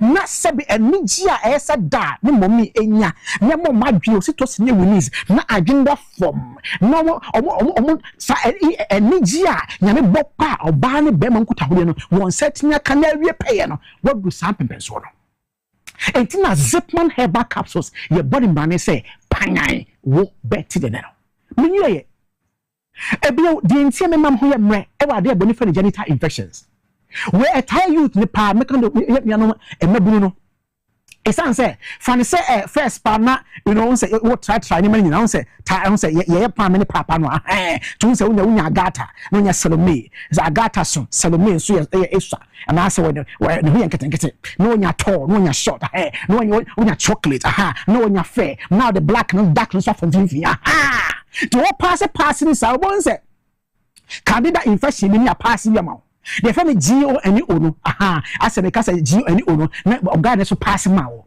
it was man say no bon so wo hodo ma I ensure shall be mu ensansa ba ho now there's a link between no any the family sexual weakness say net here oh said the ultimate functions of game no member dey na make anything in say baba enti say wo bo game no na say sperm na say part urethra no say shall so ba hwade wa ha sa pipe where the book game sebe entin na wo ho no moje fam na de fe no erection no pipe na sebe ye gun sofa ho na say sperm ne fa e ho na say infection me kan jiwo ene o ensuo no ho na ne so nam na ensuo na infection ensuo no ne thickness no ya akose sperm no enti wo se game na se now yes no cost you babonkum then the person be say baby you say game na se nche name so no as a spell never me wa so e jiwo ene onsuo no never sa confusion bas no people we say jama sperm never see a pedia say sub genital veins won nya dem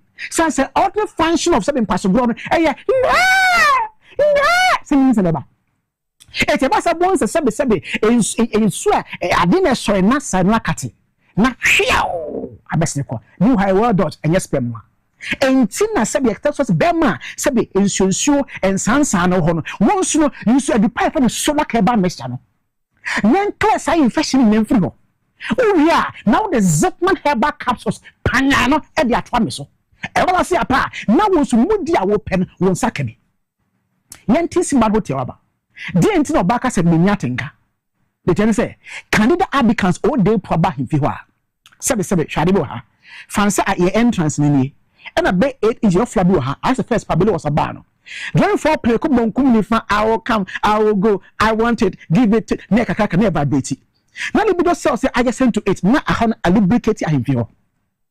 Here's the case oba all day proba himfi ho no all day pro na sha se fi ha na eba all day pro so ye pinam emu ye thick and emu ye crispy na say emu ye lumpy apapa wo na say nsu so betina efi ano ha aba e to bon say original sebe ensu papa ese ban ese fi na eba e ba beta we na chi yes for him say na eba enti ya ba ha na ha na kwa ese say lumpy ntino akwa so all the grease na dia bosnya fra awo contain na wo so possible won say udam everything won sa ho enti ya ba ho ma twitwi ne konti pen ye ma no mte omo nte de etu bon se next time ada saba no wo na suka pin na wote enti na eyi wani na akona benyama da no na eye firi tin yesi oba ma won sanka sola ke ba mesha no nankle o de poa no enyi sense bani na enyi ne firi na ma hare na ho ne mens papa na e ba enti me na me lubricate ade no kama e wa si apa ye ba e ko smooth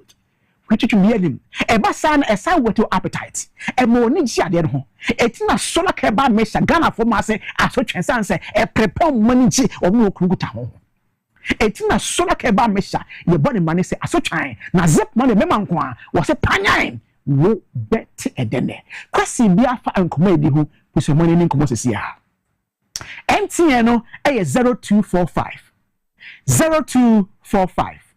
61 6028 0245 61 6028. I am busy after Airtel no major so Airtel no so 0261 736263 0261 736263 Zipman capsules panai wo beti edene sisia Doctor Pia Kubi Solomon, you better not say. Pancha for that Solak National Clinic, no Solak by chemist, Juma Kuno, Nona, Odano, Onona, 18 in Cano. And yes, I've seen you bet any cake, any assigned to one more, not PPA, it to me, a call and kind, sir. Mamma, happy birthday, Shronko and fair mano, Monfa, my prophetess and Toso Mammy, Mrs. Oye prophet Mufa nto so mama na menko ana mfonyin mba ya ha happy birthday enko ma prophetess Mrs. Lauricia Adenu mbia ende ye wa woda prophetess ono na adaso no ho fayi papa prophetess Mrs. Lauricia Adenu mbia ende ye wa woda awko East Legon Hills Assemblies of God Good News Chapel Assemblies of God so for mama osan prophetess ono no daso no me so for mama no nti Assemblies of God East Legon Hills Good News Chapel so for mama no daso fe no happy birthday ma nyame shiro papa e beba fie na appreciation bia so ya beye the amount no na eda so fefe no o se nyame aye hallelujah ya reset oh my God anti prophetess Mrs. Lauricia Adenu Mbia happy birthday and so for papa Reverend Mbia yichichia muina Assemblies of God Good News Chapel ho na o yichichia papa anti de tene no masesi ade atwadwumadi nso ameka say kukudam na jinkonya atena so ye wo chairman emeritus Joseph Kobna Adekoka or ha or former chairman the Greater Accra chapter of the NDC or ha saso na ye wo honorable Daniel Kwesi Ashamai former member of parliament the ma buem in the OT region on also or ha and that's make Accra ye new mayor of Accra. Your friend no Michael Ni Papo Alote. Unya 100% endorsement area wo AMA Assembly Hall. Unya 100% endorsement. Papo na ye dodo na de fro. Be mo fro mayor dada na odi abe mayor. Ye dim say adwuma betumi aye. Ye be boa ma waye so ma waye ni ye na Accra fa ntuma pefra. Nti Papo nyame hira onka ho omwo mo nyansa ho den kwatenten na fesum Accra na bibia ntumi nka nkanti Michael Nikpapo ye chechi opapa nyame nka ho no nsho ebehia na meho bia so ye de atudwa mamema ekukudam na akwabe na omaji nkonya atsa so honorable Joseph Kobna Adekoka akwaba nyame za achem African way designer na the man also is in shey agrade chama nedo akonu fugu pa northern Ghana agrade bibi abako bibi efie anyame na adum yeda nyame ase adachi nyame amayankwa asemi yefie no asema honorable Dana Kwesi Ashamai also promote to say o Daniel. That's right. What would you know? Important to say. Oh, Bibi Aboko. Aban Papa. Oh, Aban Papa. What's one feature crowd there? And we're free for crown when assistant. Sa. Now you come on. John Ramani Mahama. Or reset your mind, Ghana. I'm not the guy in shop. $1 rate and so.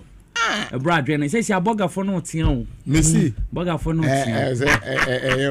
Na senka babia na nya we obekwa ko press conference we Harvard America no be press conference agrade ba me bi so mi im dey no your food kakra me pede me boy bibia ehune den wo the medwuma no ka fa no dollar no awa no dorete wo na azen im dey the medwuma no ye bintenyim oye ma obafom me because across or senkrofo pi Oscar a lot of business people $60 or 13 maybe or 13 never know 14 14 14 imagine there CC kita $100 14 cities 4,400 1,400 okay $100 now imagine there or 17 1,700 it's save 300 cities every baby to the Dubai for the past how many years $1 in a dinner yeah 3.68 stability a business will Dubai in there 3.6 you're not going to pay more than that so it's stability ikronu otum or good news wa hold that show one day no go on pass no obofom just san time about 10 no we release in time na eja obofom na because time yefe abom some few years ago in order I'm the 3 point something from the forces 384 cities in almost 17 can you imagine the gap in capital or show it. Ninya account Ghana poverty or ben. What are the age man? Not at all. And then other taxes. And collapsing of people business. It's good news. I hope I'm a fuel. nso ɔrebɔ fom nti sika bɔbɔ nkurɔfoɔ wɔbɔtɔm kaka fuel bɔ fom dollar bɔ fom but these are the major drivers of the economy they are the major drivers of the economy because bibia yɛka wɔ dollar mu wɔ Ghana petrol wɔ price in dollar and some were converted by cedis nti on the Monday petrol bɔ fom industry petrol bɔ fom I hope that by the end of the week petrol will be there 12 cedis 11 cedis we are good to go. It's a good sign of economic. Yami admo kakra na enya 120 days. Cheche say resetting Egusopa. And about the president or any press conference. Ochina, Yami admo ochina. Time no memdem phone call for time number but ochina or Ghana Broadcasting Corporation GBC. Very important transparency. Yes, the audience will be there to ask more you know. What should doesn't call for Bahama so it will be a visa president. Will be a president. Yes. And the more way too. So far no actually in the more okay bear within the 120 days about to about 80%. Some of them nipa the same want to be a BB at a go, but the effort and the steps will take show their commitment to do that. Yes. And so you could see that he left no more promising he left a Jumara committee to investigate corruption, committee to set up to amend the constitution. At least within the 120 days, he has been able to achieve a lot. Abema babaka de nyama mokenu time mamba abemu mehu de say no ye de mbia no we postpone then Ghanaians will be get obaga obofu there abada ada but ye nyama no okay social contract no so far no he has been able to move the dice a bit higher where Ghana you can see there some of the fighters scan new crofo kotoko but they seem to be happy. When they wait to be if we order, we feel the weight has been lifted from them. You could see the echo baby what is born nightlife. Now you could see that people are really feeling good. Now I hope that this will continue, bringing back the unabated, so that by December of this year, that's the first year of the governance. We can write something positive about him. The necessary steps have been taken. I'm sure there is good news. So let's wait to hear from him tomorrow. And also Asama Obaka. Very important that now you go to the people, and then the people will ask you. And then Professor Mills or Taye Damaz, town hall meeting, a friend town hall meeting, very, very important, very vital. I'm sure tomorrow everybody will be glued to the television to understand and appreciate what is going on. See, could is more kind there. Yeah, but ports. Even though the dollar is coming down, there are certain taxes. There are certain taxes. Over porter. You promise the COVID tax. Na nyeme. COVID tax na nyeme ye kare ebeyi. Ebeyi no. That is the last thing and Kofu. When you up there, what they are some. And also, 24 hour economy. And it's about time within the next few months, we should be able to roll this thing out. When we roll this in agriculture, in industry, in all aspects of our serious economic sectors now, I think Obama young youth when you and that will boost the economy. I think we're on track. We are seriously on track. Okay, we'll take a crown. So far, 120 days. Social contract will be kakra. Some media intro. And saying you main out of the 25 social contract items, within 120 days, His Excellency, we baku 18. 18, okay. Over 25. So, there are 7 pennies. Now 7, ASN is just 28%. And 18, is 72%. Intinanoka, is on point. Round it up. Yes, you're quite. Because do you know something? In the 2028 elections, NDC is not going to play Baumia's tape again. We are going to use good governance as the trump card for votes. Se udidwa amamfa swaba. Se uye okada driver. Ama wenye skasha ubutu. Se uko school ababuao. Se uyari non-communicable diseases. Mahama care abuao. Do you get it right? When niyama yedi kwa ye campaign. In 10 people for mu say ye best have about me tape. Yede ye nyomu wadaji. Sadaji nu niho. Good governance. And that is why the code of conduct ebano. I just say on your marks krano na ye chira baby selfa. Okay. Those are some of the things that ye shenu say ebe bua pa. All these programs, you see that the programs are focused on how to make a Ghanaian a rich man in his own country to get good food to eat. And Ntinamika said, look, the appointment, the NDC people, we will get them. But in rolling out programs, no, mumu bianca. I just said, Tio, say, ye nkukon kitingiti, yes, NDC for nkwane bedwa. Na MPP for CC, as some musu entity nkukonibi. I just said, Koshiano, mumu neta wipa.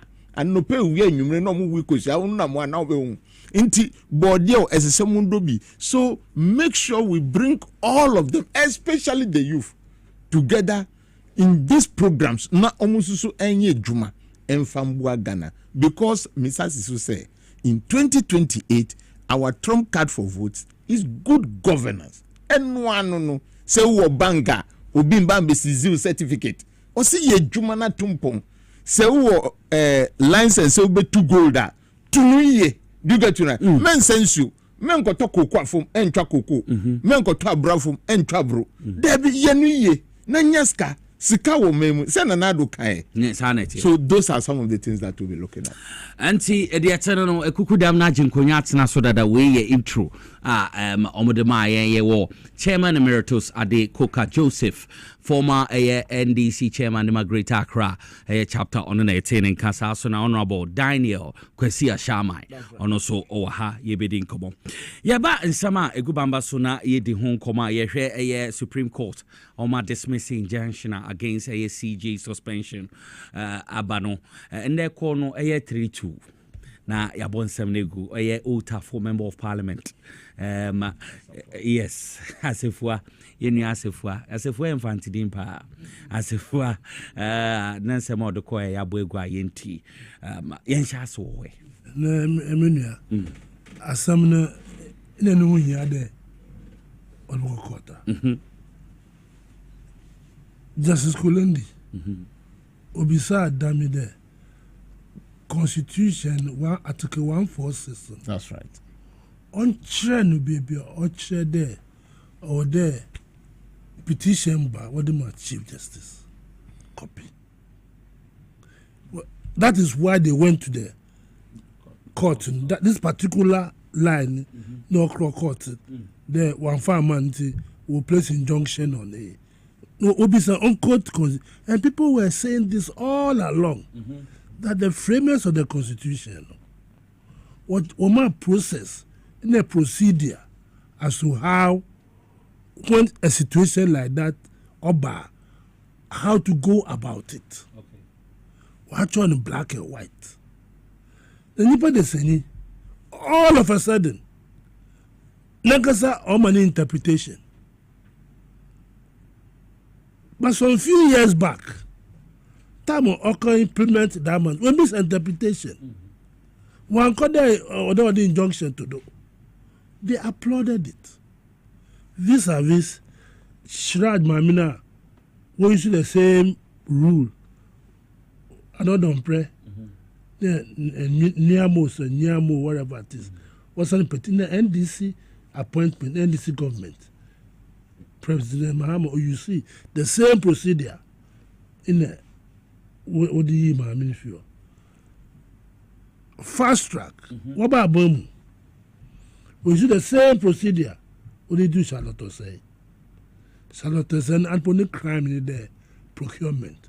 Wakotazi in a one call for procurement, but in Bravo or Hobby there say a procurement you can go to the procurement authority for ratification. Wabo touching no way. CJ impeachment or whatever a petition on your President Mahama ne building or shas. President Akufo Owa Bomuno. What the petition be? Every procedure no ye. Also a conveyor belt. Not the come a friend the Council of State. No council woman advice there's no primary facial no touching it. The same procedure in the President Mahama OUC. The same with the French President Mahama of Azerbaijan. In Tanuzi, wonder if you go coast, no, Wednesday, wasam. It's a calling to be just one simple question. Chram Bebia or there procedure no president no why you what on bra. Just one question no.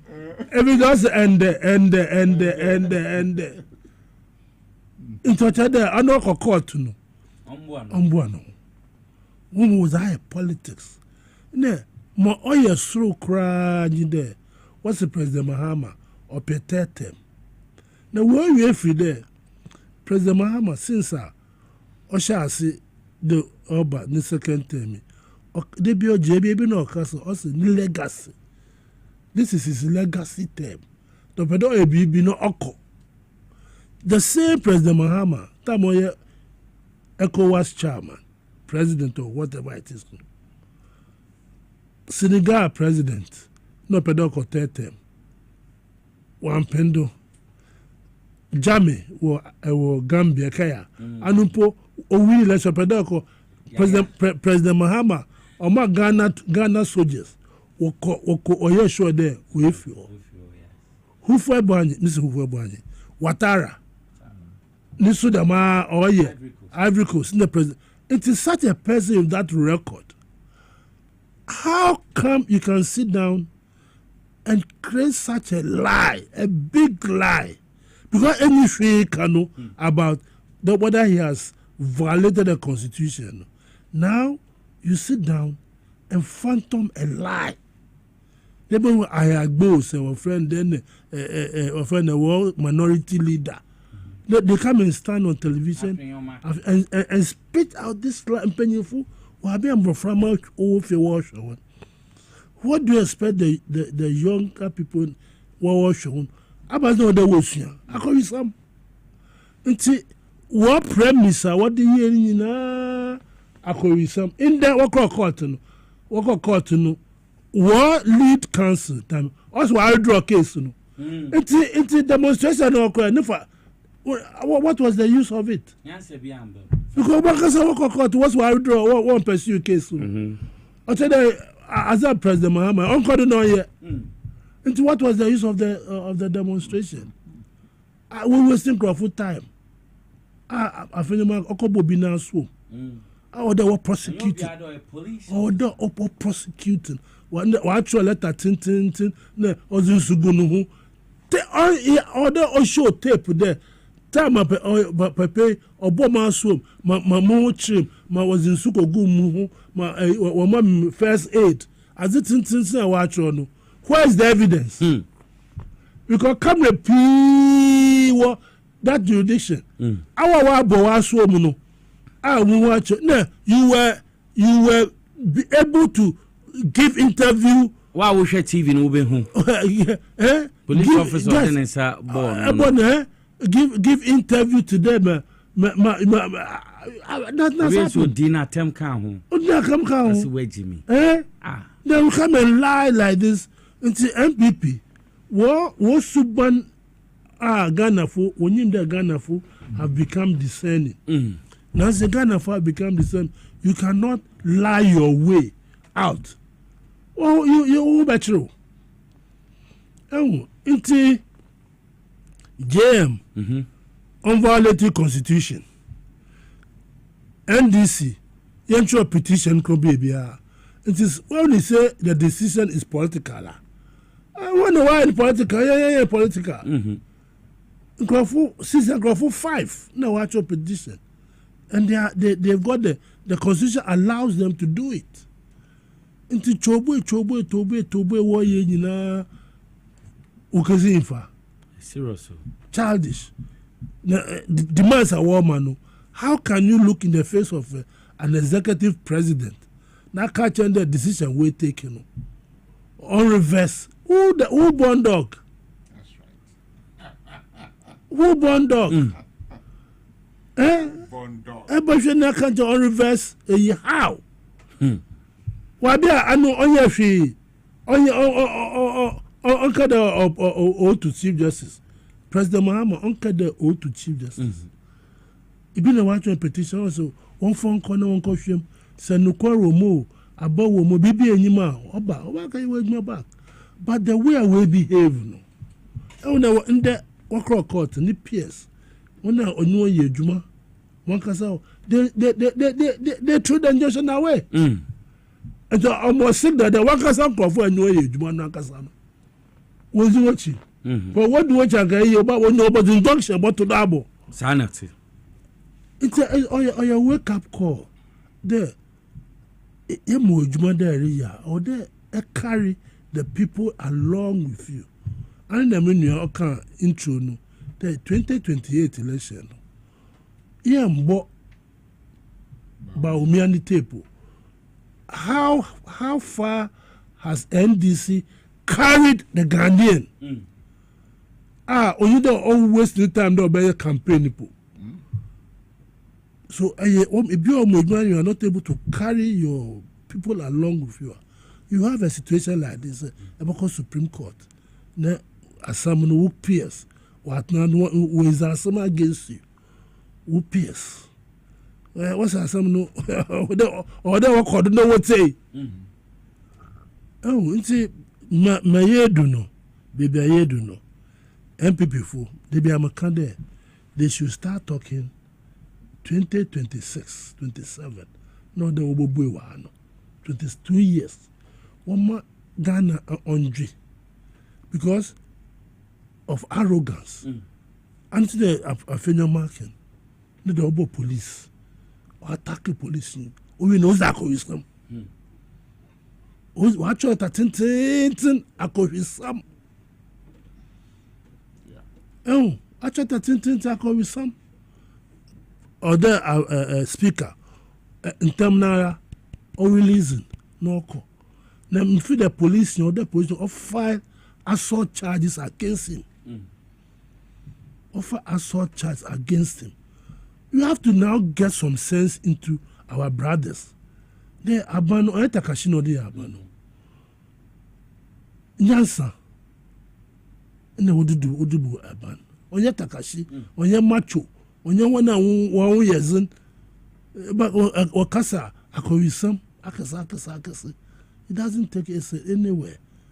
For 8 years, most Odenja by now, will apologize to Ghanaians. For 8 years, 4 years, you allowed pensioners. I want to know which if you are what now, I got to know the Minister of Finance. What's the car with the bottle? A drew when need be. My Ibn a car kama. It's a summer okay. Why it must so many years? This is car at the Koto Bank. Abana Baji finishing. More the oh, the Diana was here. So instead of you coming to apologize to us, Ghanaians, at the $58 million, a dark phone. na ese agenda 111 that ma 58 million obotu mu awie agenda 111 maybe po aka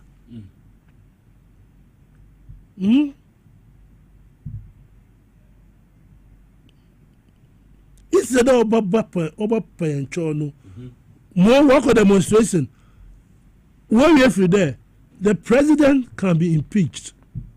The president he can be impeached. Okay. The speaker can be impeached. So how about the chief justice? How? Why be the president? Chief justice want to abama no. One court 275 constituency one court vote. Or not be appointed. Or be want to more impeaching. Why be a president na walk around? Oh yeah. Bibia yenyon so ebotum ya impeach on and he can pay the highest penalty. Oath also won't get say oath or swear.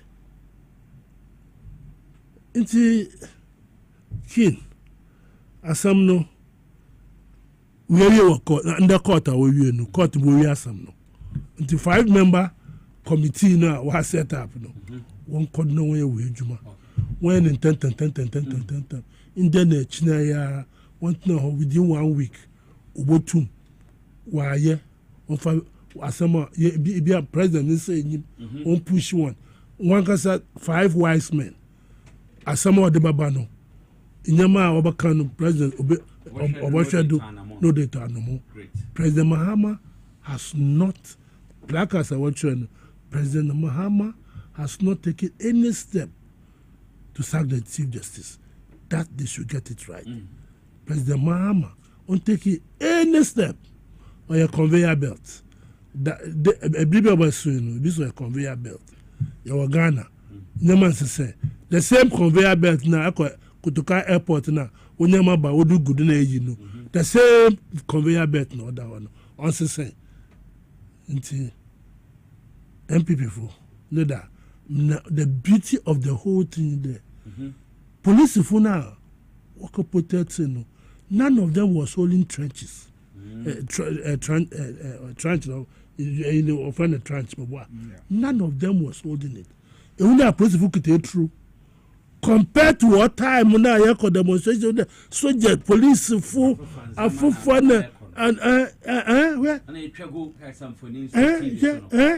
police in Libya, the more soup in the were important for Winiba. Go be obisa one day, ne placard about in a watch. Also,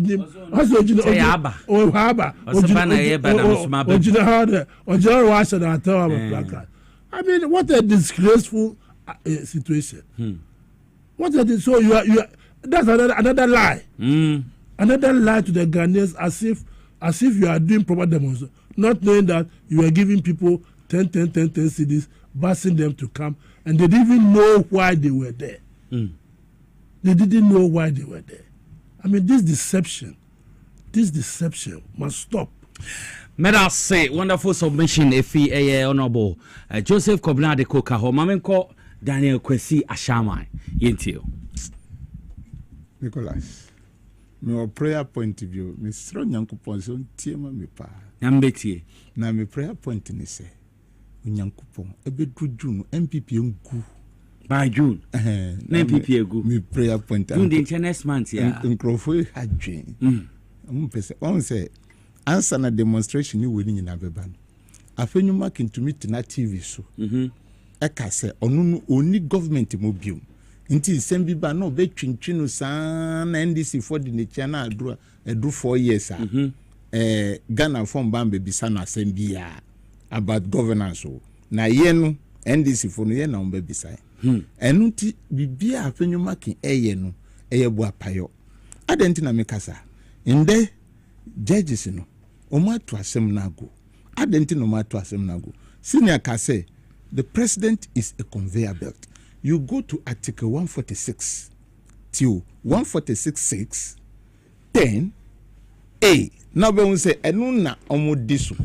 Now, mameka 146.6 kekrana yenti.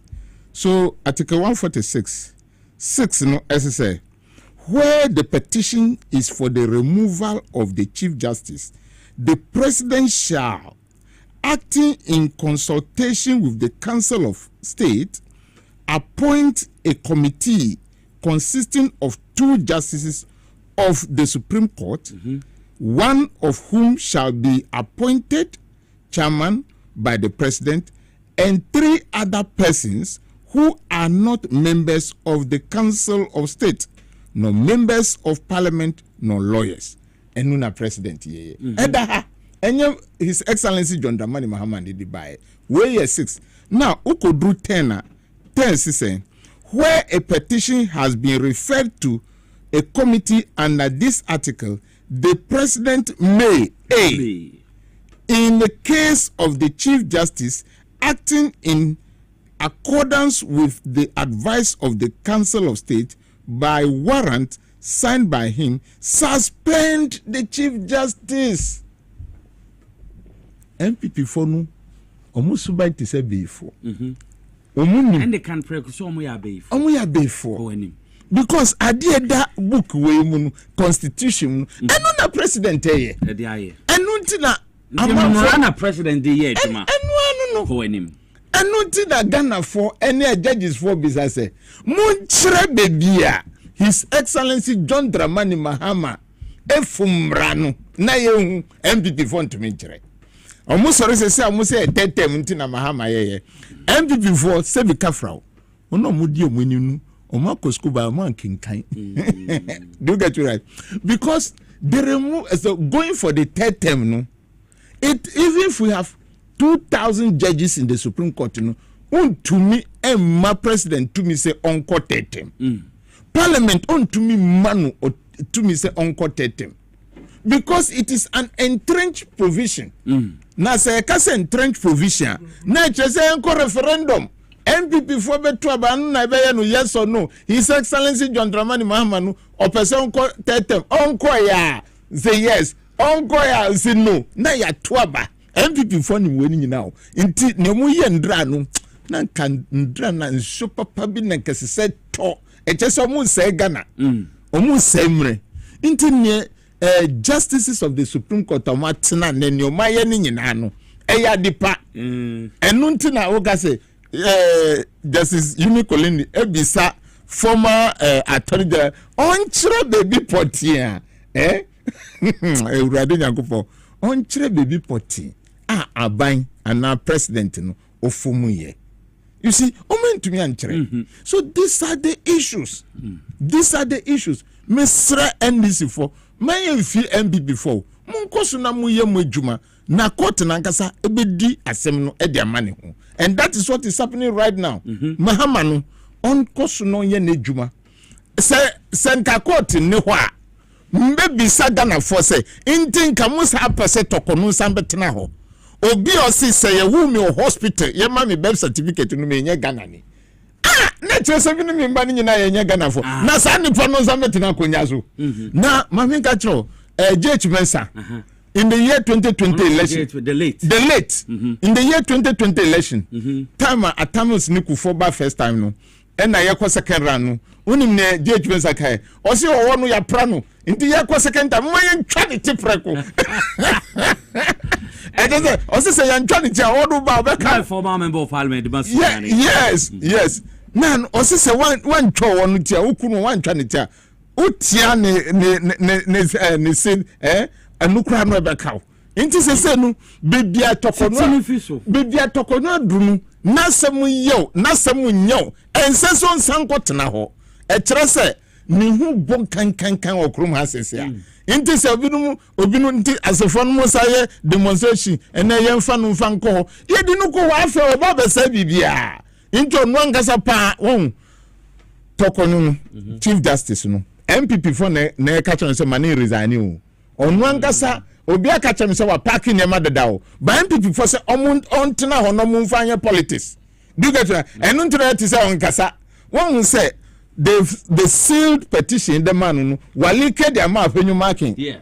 Do you get me right? Intinu eye bua payo oba no person say o man no inti onu ankasa no okọ ne MPP for ye nyina no yen send to me minya say his excellency John Dramani ma na committee no saka say yen sare state no and dey bia me free NDC ten obi kan na makote na Togo because enye ye da ade no na ya say bibia gaunu na nyina na bebu asem no na ye sika MPP for yi di ye pylon sika electrical cables sani panumbe court afinyuma ke ankasa SSO jina court as a board chairman because causing financial me say you to me the mraye juma pa ebedru 2027 MPP for they will never get a parliamentary candidate because edu chuma si oba no onu susu asembo ne ho ena na posusu onu susu asembo ne ho ba umi ankasa go for oil sika ebo ne ho ena ho na be sababio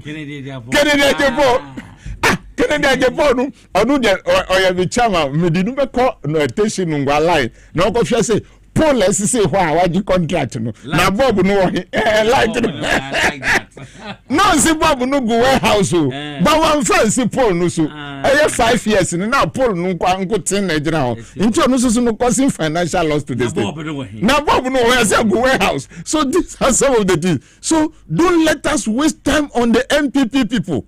Ghanaians need good governance. Me see, Minya, that is all. If you are able to give Ghanaians good governance, Minya, campaign 2028 yenye because Saudi jwa uko jom uko ba ya wanya profit ochina usa atwa wo dwade so na ya catch us by papa ba obeti asie. That is what we are looking for.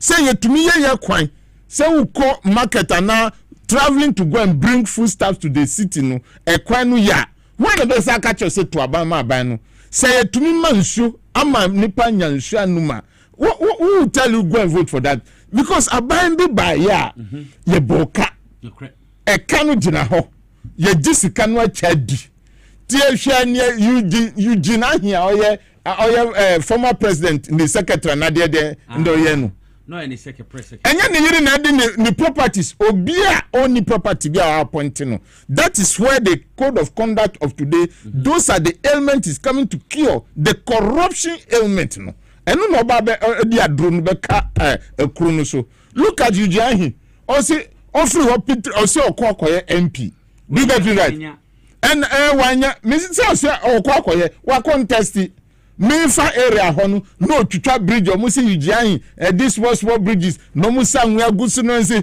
wa hwe. So you see these are some of the reasons why ya bokanda ye dream say na ye be ya Ghana be ye. So you see what the Link government is doing. The Link government is helping matters.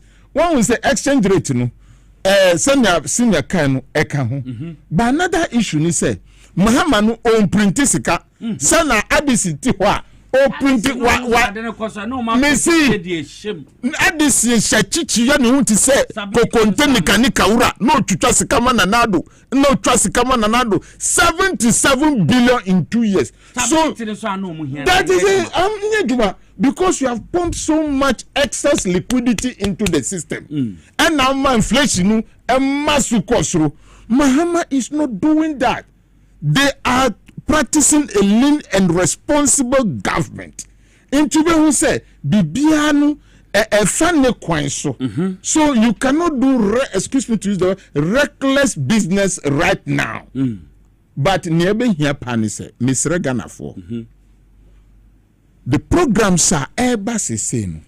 And you never boise even the inflation will come down low further because if we manage to go into these programs na eba say by July August eduani bebre wo ho a you will see that our food import bill no ebeba form say yetumi do mo a na ye wo mo yen krabium say abe oil no yetumi ya ye wo ya yo oil like we can use shea butter. We are not going to import so much.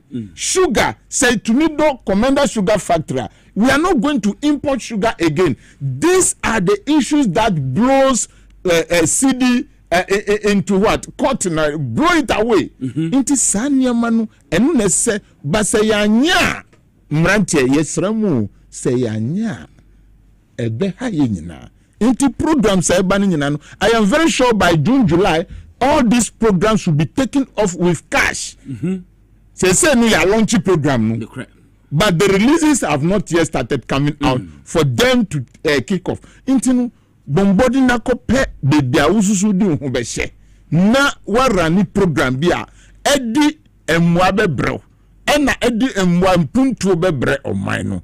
In that way we will be moving together as citizens of this country. For us to build Ghana, it borders on everybody. And nothing I make us say the appointments will come to the NDC because you're fighting now, power. But in managing the economy itself, we must get everybody involved. The judges have done the right thing. I thank them so much. I salute them this afternoon. Say, Omar, throw this case away because it is a nuisance. MPP people want to do politics. But where we are now, we are focusing on governing this country so that Ghanaians will feel happy, they feel at rest at home, and move along, do good business. I'm sure people like me they are same way from when no masizi or banking license revoke no atu black Chinese or no black India bomboni move from license in farm license in farm aden omo ye Ghana for na mu reduce the threshold of opening a bank in this country. Under Mahama, the threshold was 100 million Ghana cedis. Kenofuriata sikamu beifuya banu eno mu peja di ko 400 million. Where are you going to get that money? And until no ma revoke this license and also can. So bring that threshold down. You can even make it 50 million. It is our country. This is our country. Now, one more 50 million crosses, they should go and open the banks so that people running business, Kosiana, Nkatie, na Udoni, Weninano, get soft loans. That is what is being done in the developed world. Uko America, you must farm subsidies. You Africa, you see more subsidies. What type of world are we living in? I am sure His Excellency John Dramani Mahama's government is going to work and work effectively. Mrs. Ubiom say, in 2028, the trump card for election is going to be good governance. Good governance.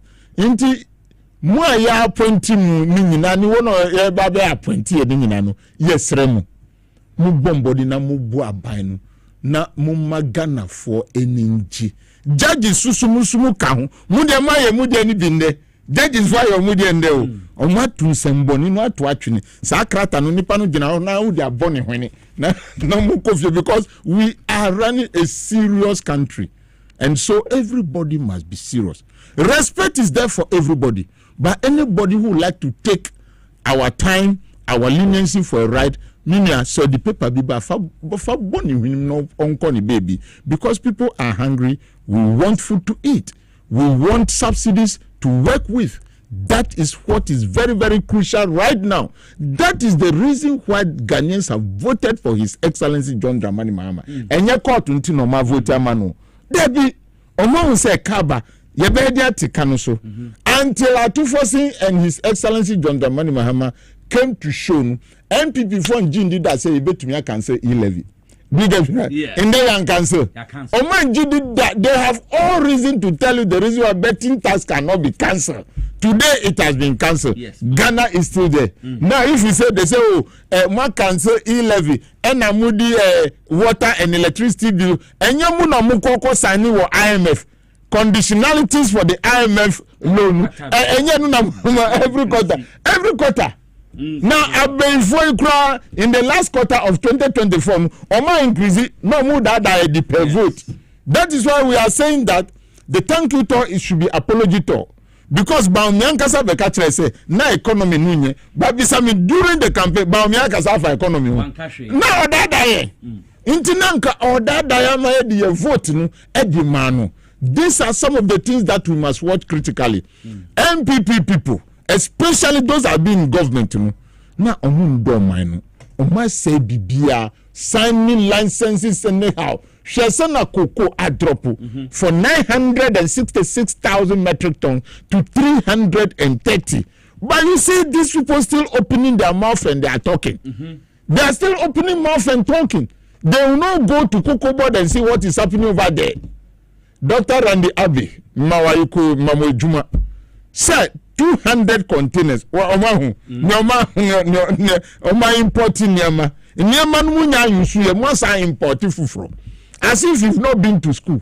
Hey, MPP, me mamu, I'm a harmless man, but I'm giving you warning. We are not going to give you that chance to be disturbing us. Don't disturb our eyes and don't disturb our ears. We want to be serious as a nation. Nayan Shenye, Troy, Eyo, Burkina Faso. Let us use good examples to work with, not wasting our time. That is what we are calling for. And all Ghanaians must unite. Let us support His Excellency for us to have a better Ghana. Wonderful submission if Daniel Kwesi Ashama ho na yetene kabamenko on about the cook hobium yenhwe endra MPP demonstration omko ya afenyo marking ho nsema ode ne nsako bram police officer nim osan dinatem ne nsema edidi etri into my submission if you ne statement was man that could be some tin Anyway, Ibiza ko wisama. Ocho nyama pi. Na wasa me ko insida. Wasa me correct. Short. Na akawasa. Tiem. Na akawasa. Oya no so dan che o ma hen. Video. Because there are so many cameras. Wow, we shot television we be hu. So many abata the police you know os in sakan. President Ojo, President Ojinai, President Ojo, about if I was in the second war. I could be Makasakasi.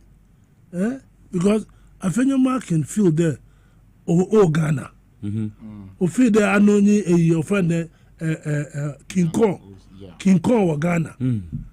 When what Tarzan war. Okay, Tarzan war. Tarzan or Swingo.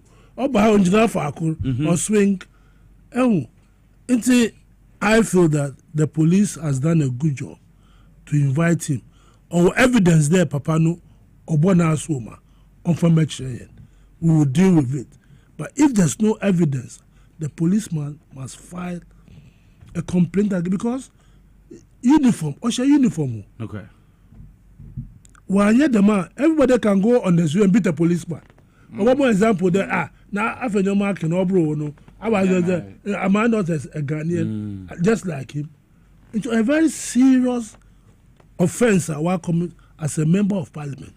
They should deal with him. Now, what shared demonstration? And who here?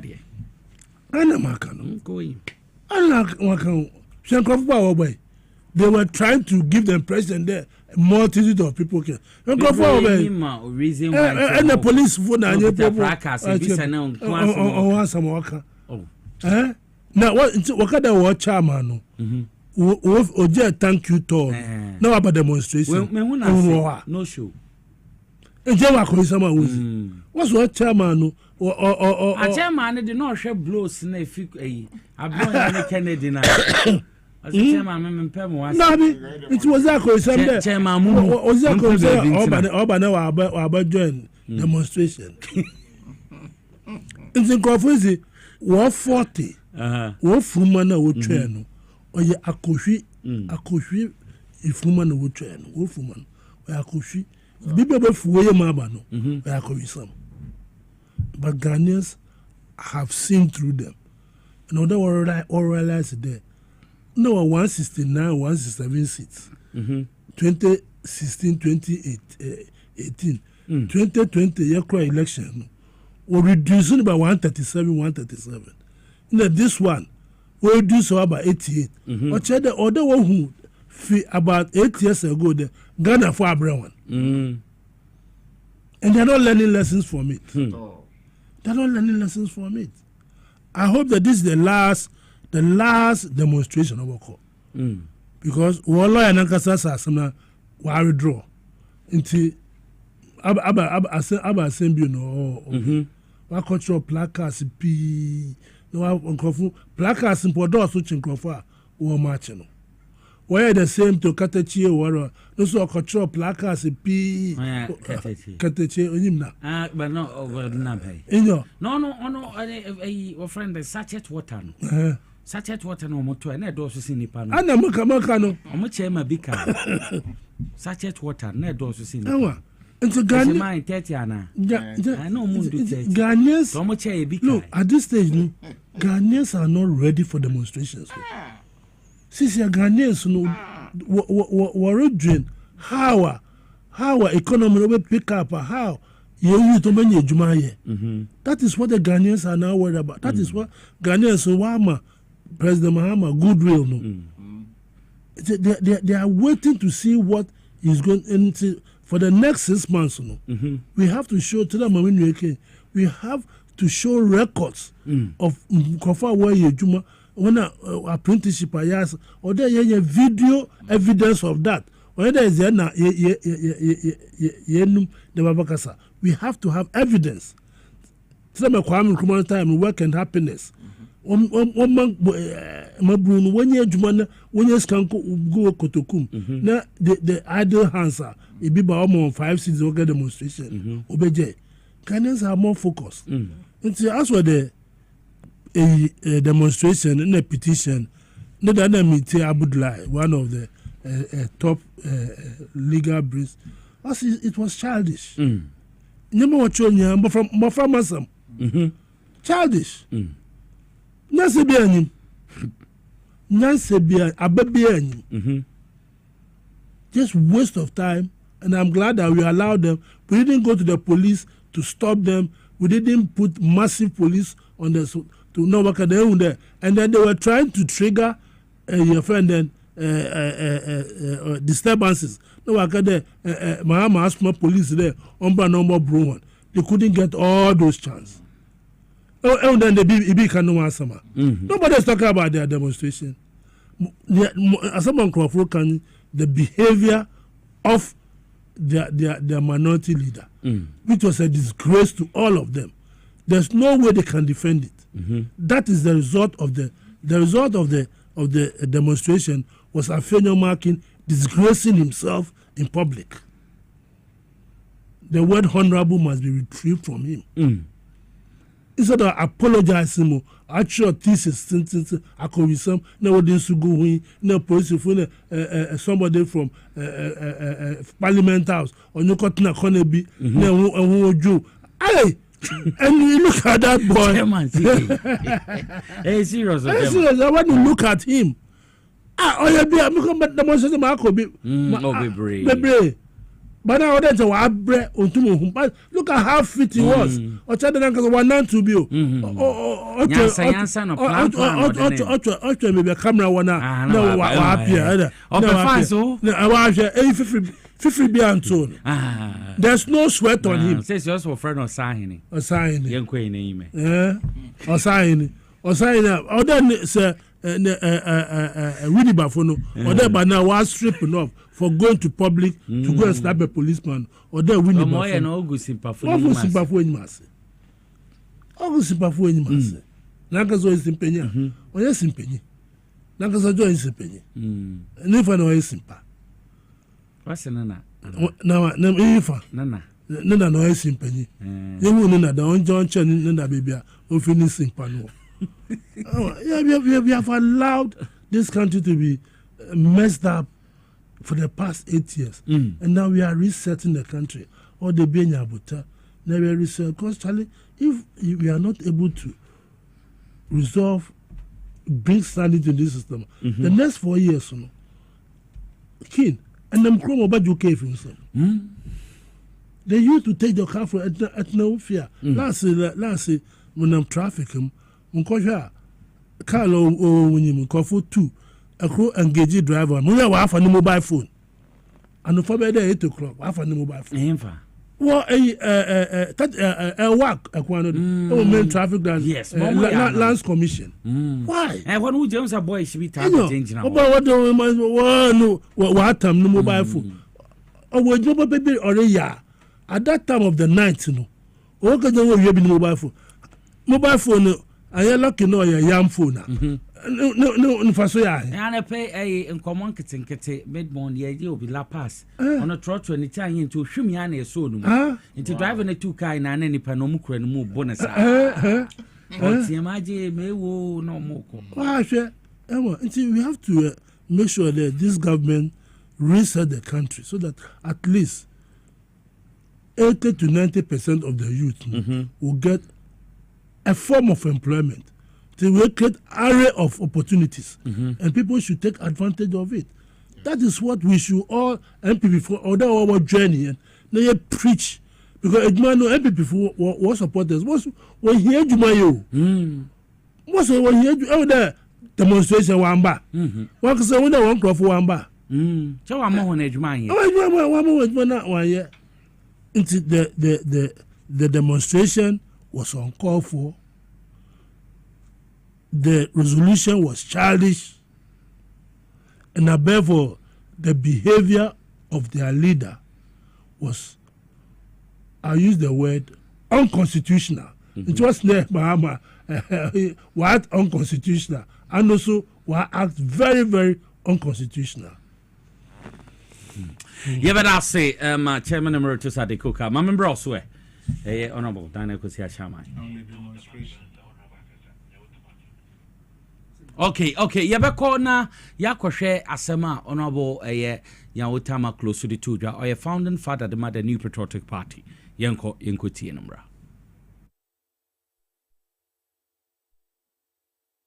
This country is a funny country. I'm not a lawyer, but I can reason. We have a constitution, and the constitution have certain things there which we have to follow, procedures. The head of state,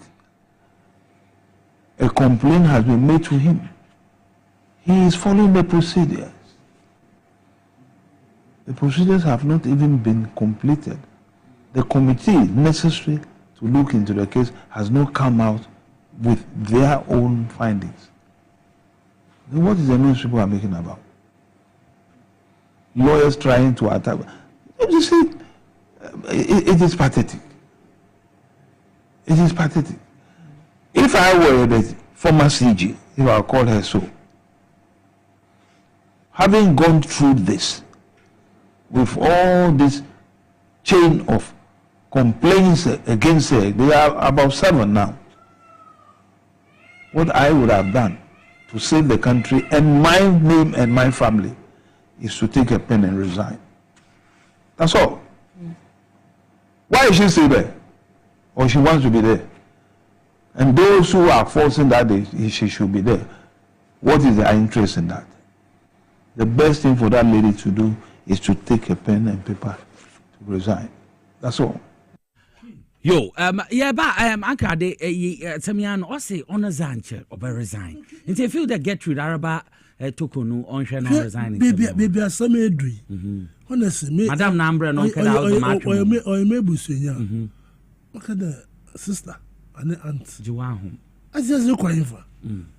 I mean, I'm a Maritime. Says the Maritime. Who entitlement in Yina one Sabaka. Now, when you was that, I was saying country.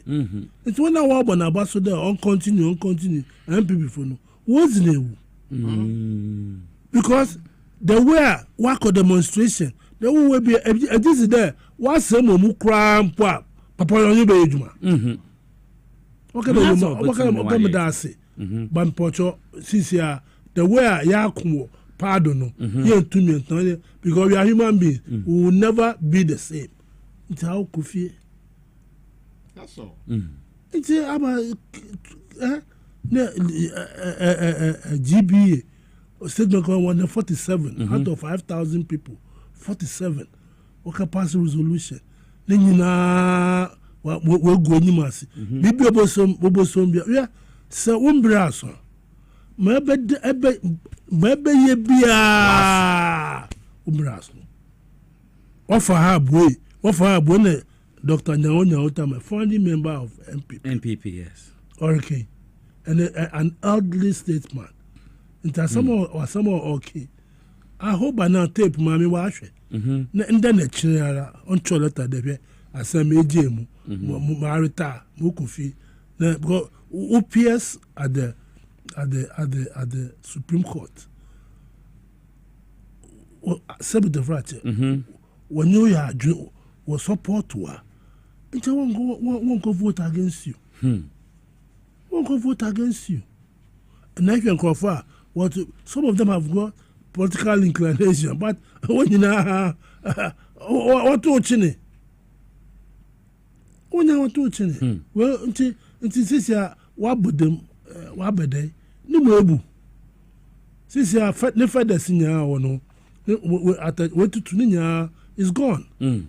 If he's watching and listening or something, the better we wish goodwill.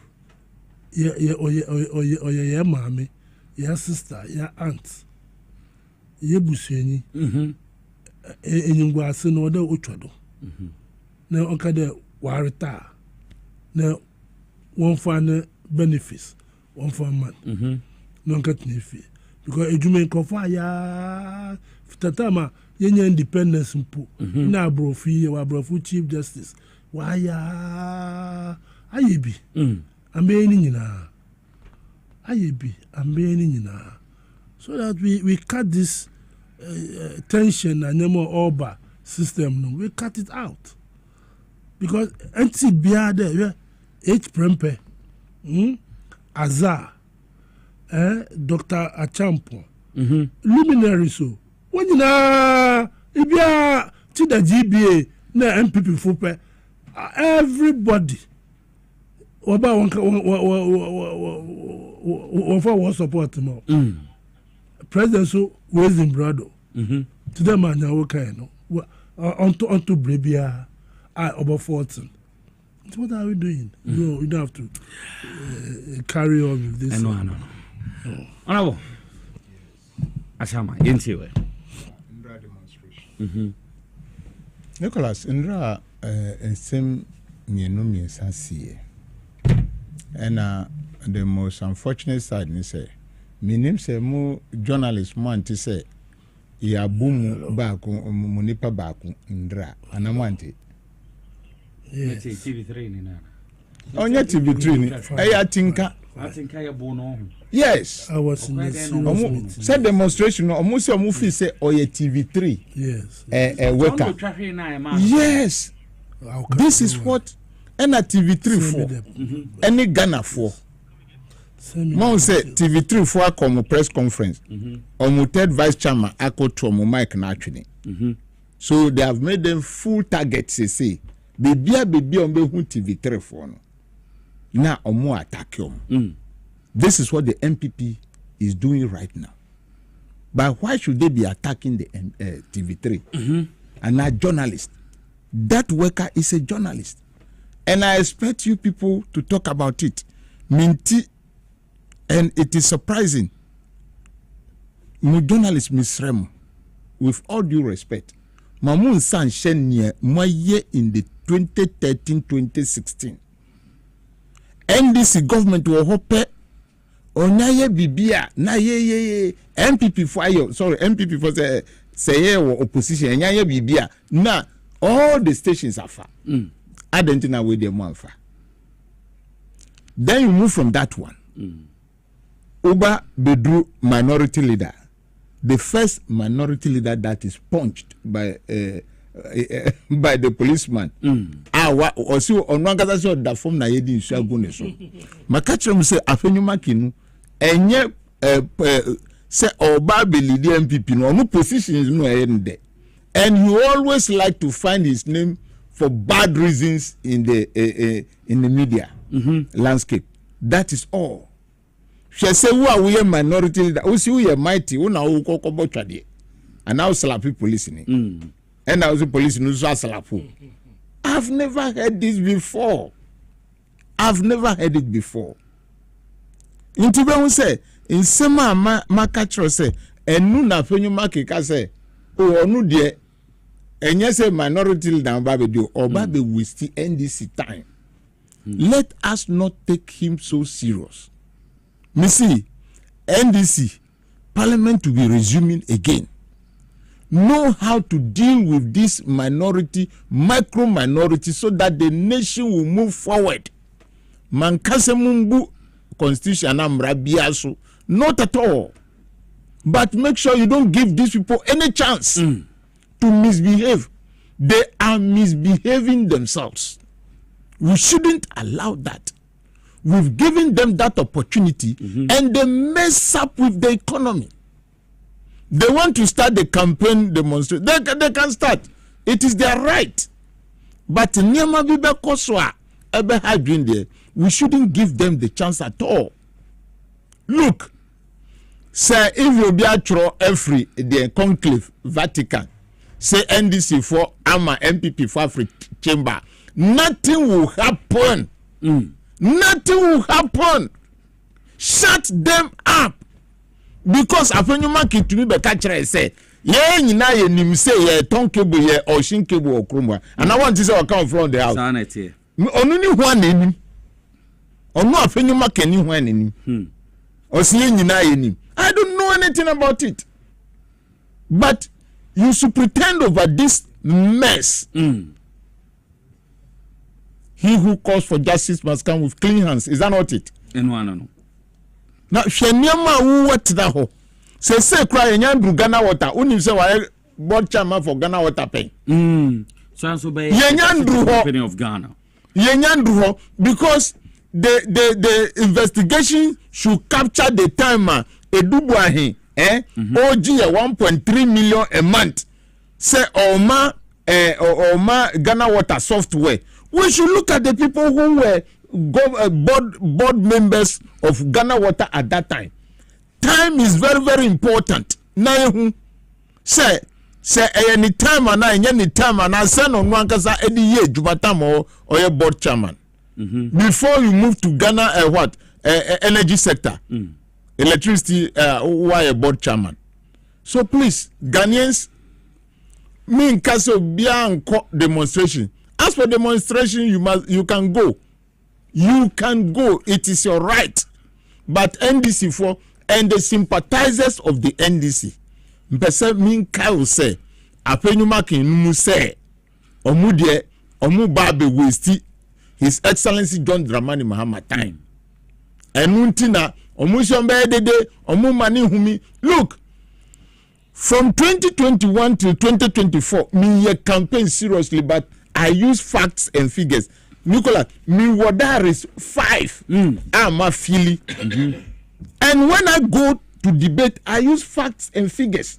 But look at the way these people have started. They know the Constitution. Article 146, Sub 6, Sub 10A. They know everything. But Omu Koko Kachira Ghana for say, now Mahama petete muntina. Oh yes, I didn't. Meanwhile, that is not true. MPP never go out there with facts. They go out with lies.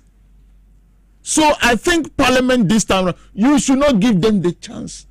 Hey, look, the time we were in minority and I was in Parliament, we've been walking out. Nothing has happened. Give them a chance to be walking out. Give them the opportunity for them to say that they will not come to Parliament. Nothing will happen. We will govern well. NDC will govern well. We will use the code of conduct and govern very well.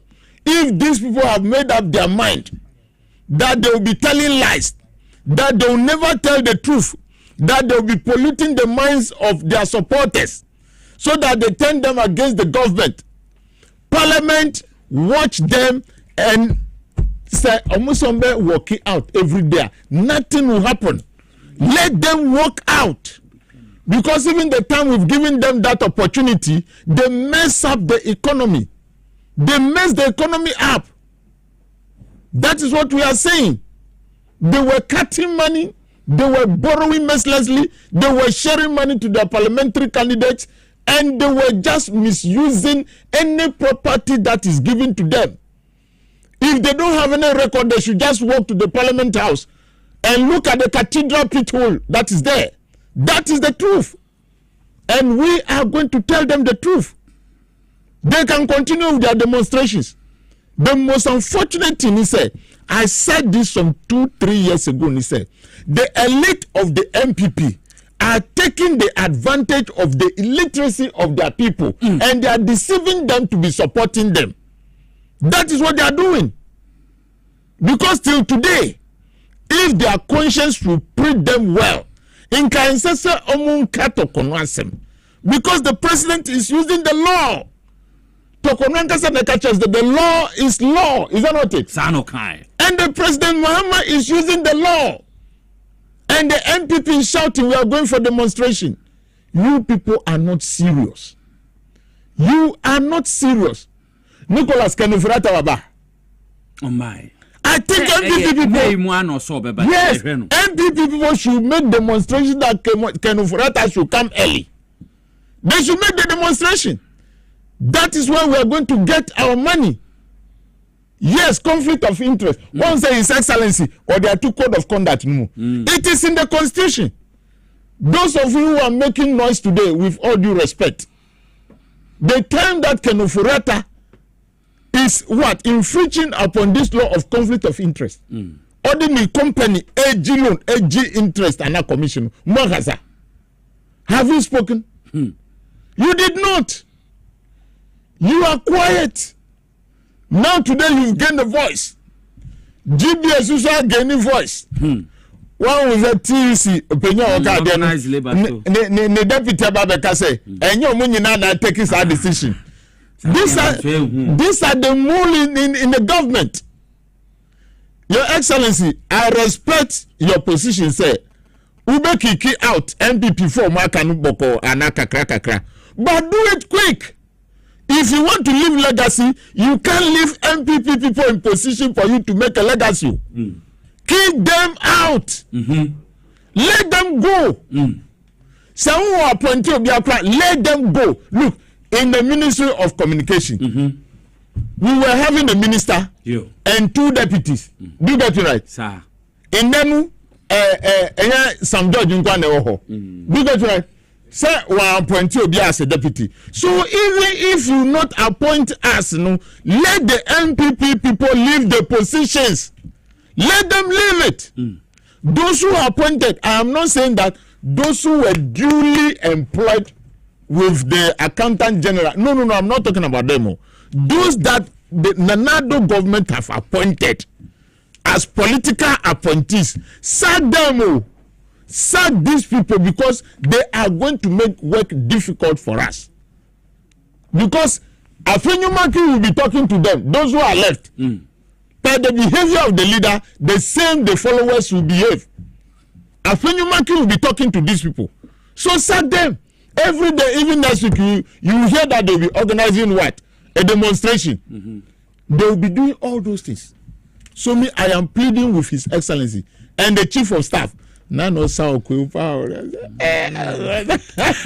Honorable Daniel Kwesi Ashama, Semeda Nasibe Bremenda, Chairman Emeritus Adeko Kakobna, Menda Nasiye Papa, former NDC Chairman for Greater Accra, a chapter. Southern Honorable Daniel Kwesi Ashama is your former member of Parliament in Mapuim in the OT region. And Hetiane fast. Michao. And I'm Munina John Opoku Jasikan. Hollow to Micha Munina. Any more machine. You or saying they're from Nicholas. I was also waiting up from Mickey Nicholas. My man, that team or Mubo Michido, Mr. Kelvin Asante, MCR4, and a camera senior Amanda Omasi. Yes, sir, the news for Pine a can a day, bro. On him about Benny on a Beposo Hima. To be part your state unit news. A training programs they did this soon now, said bro. Yes, one by the BDB essential. Have a wonderful evening.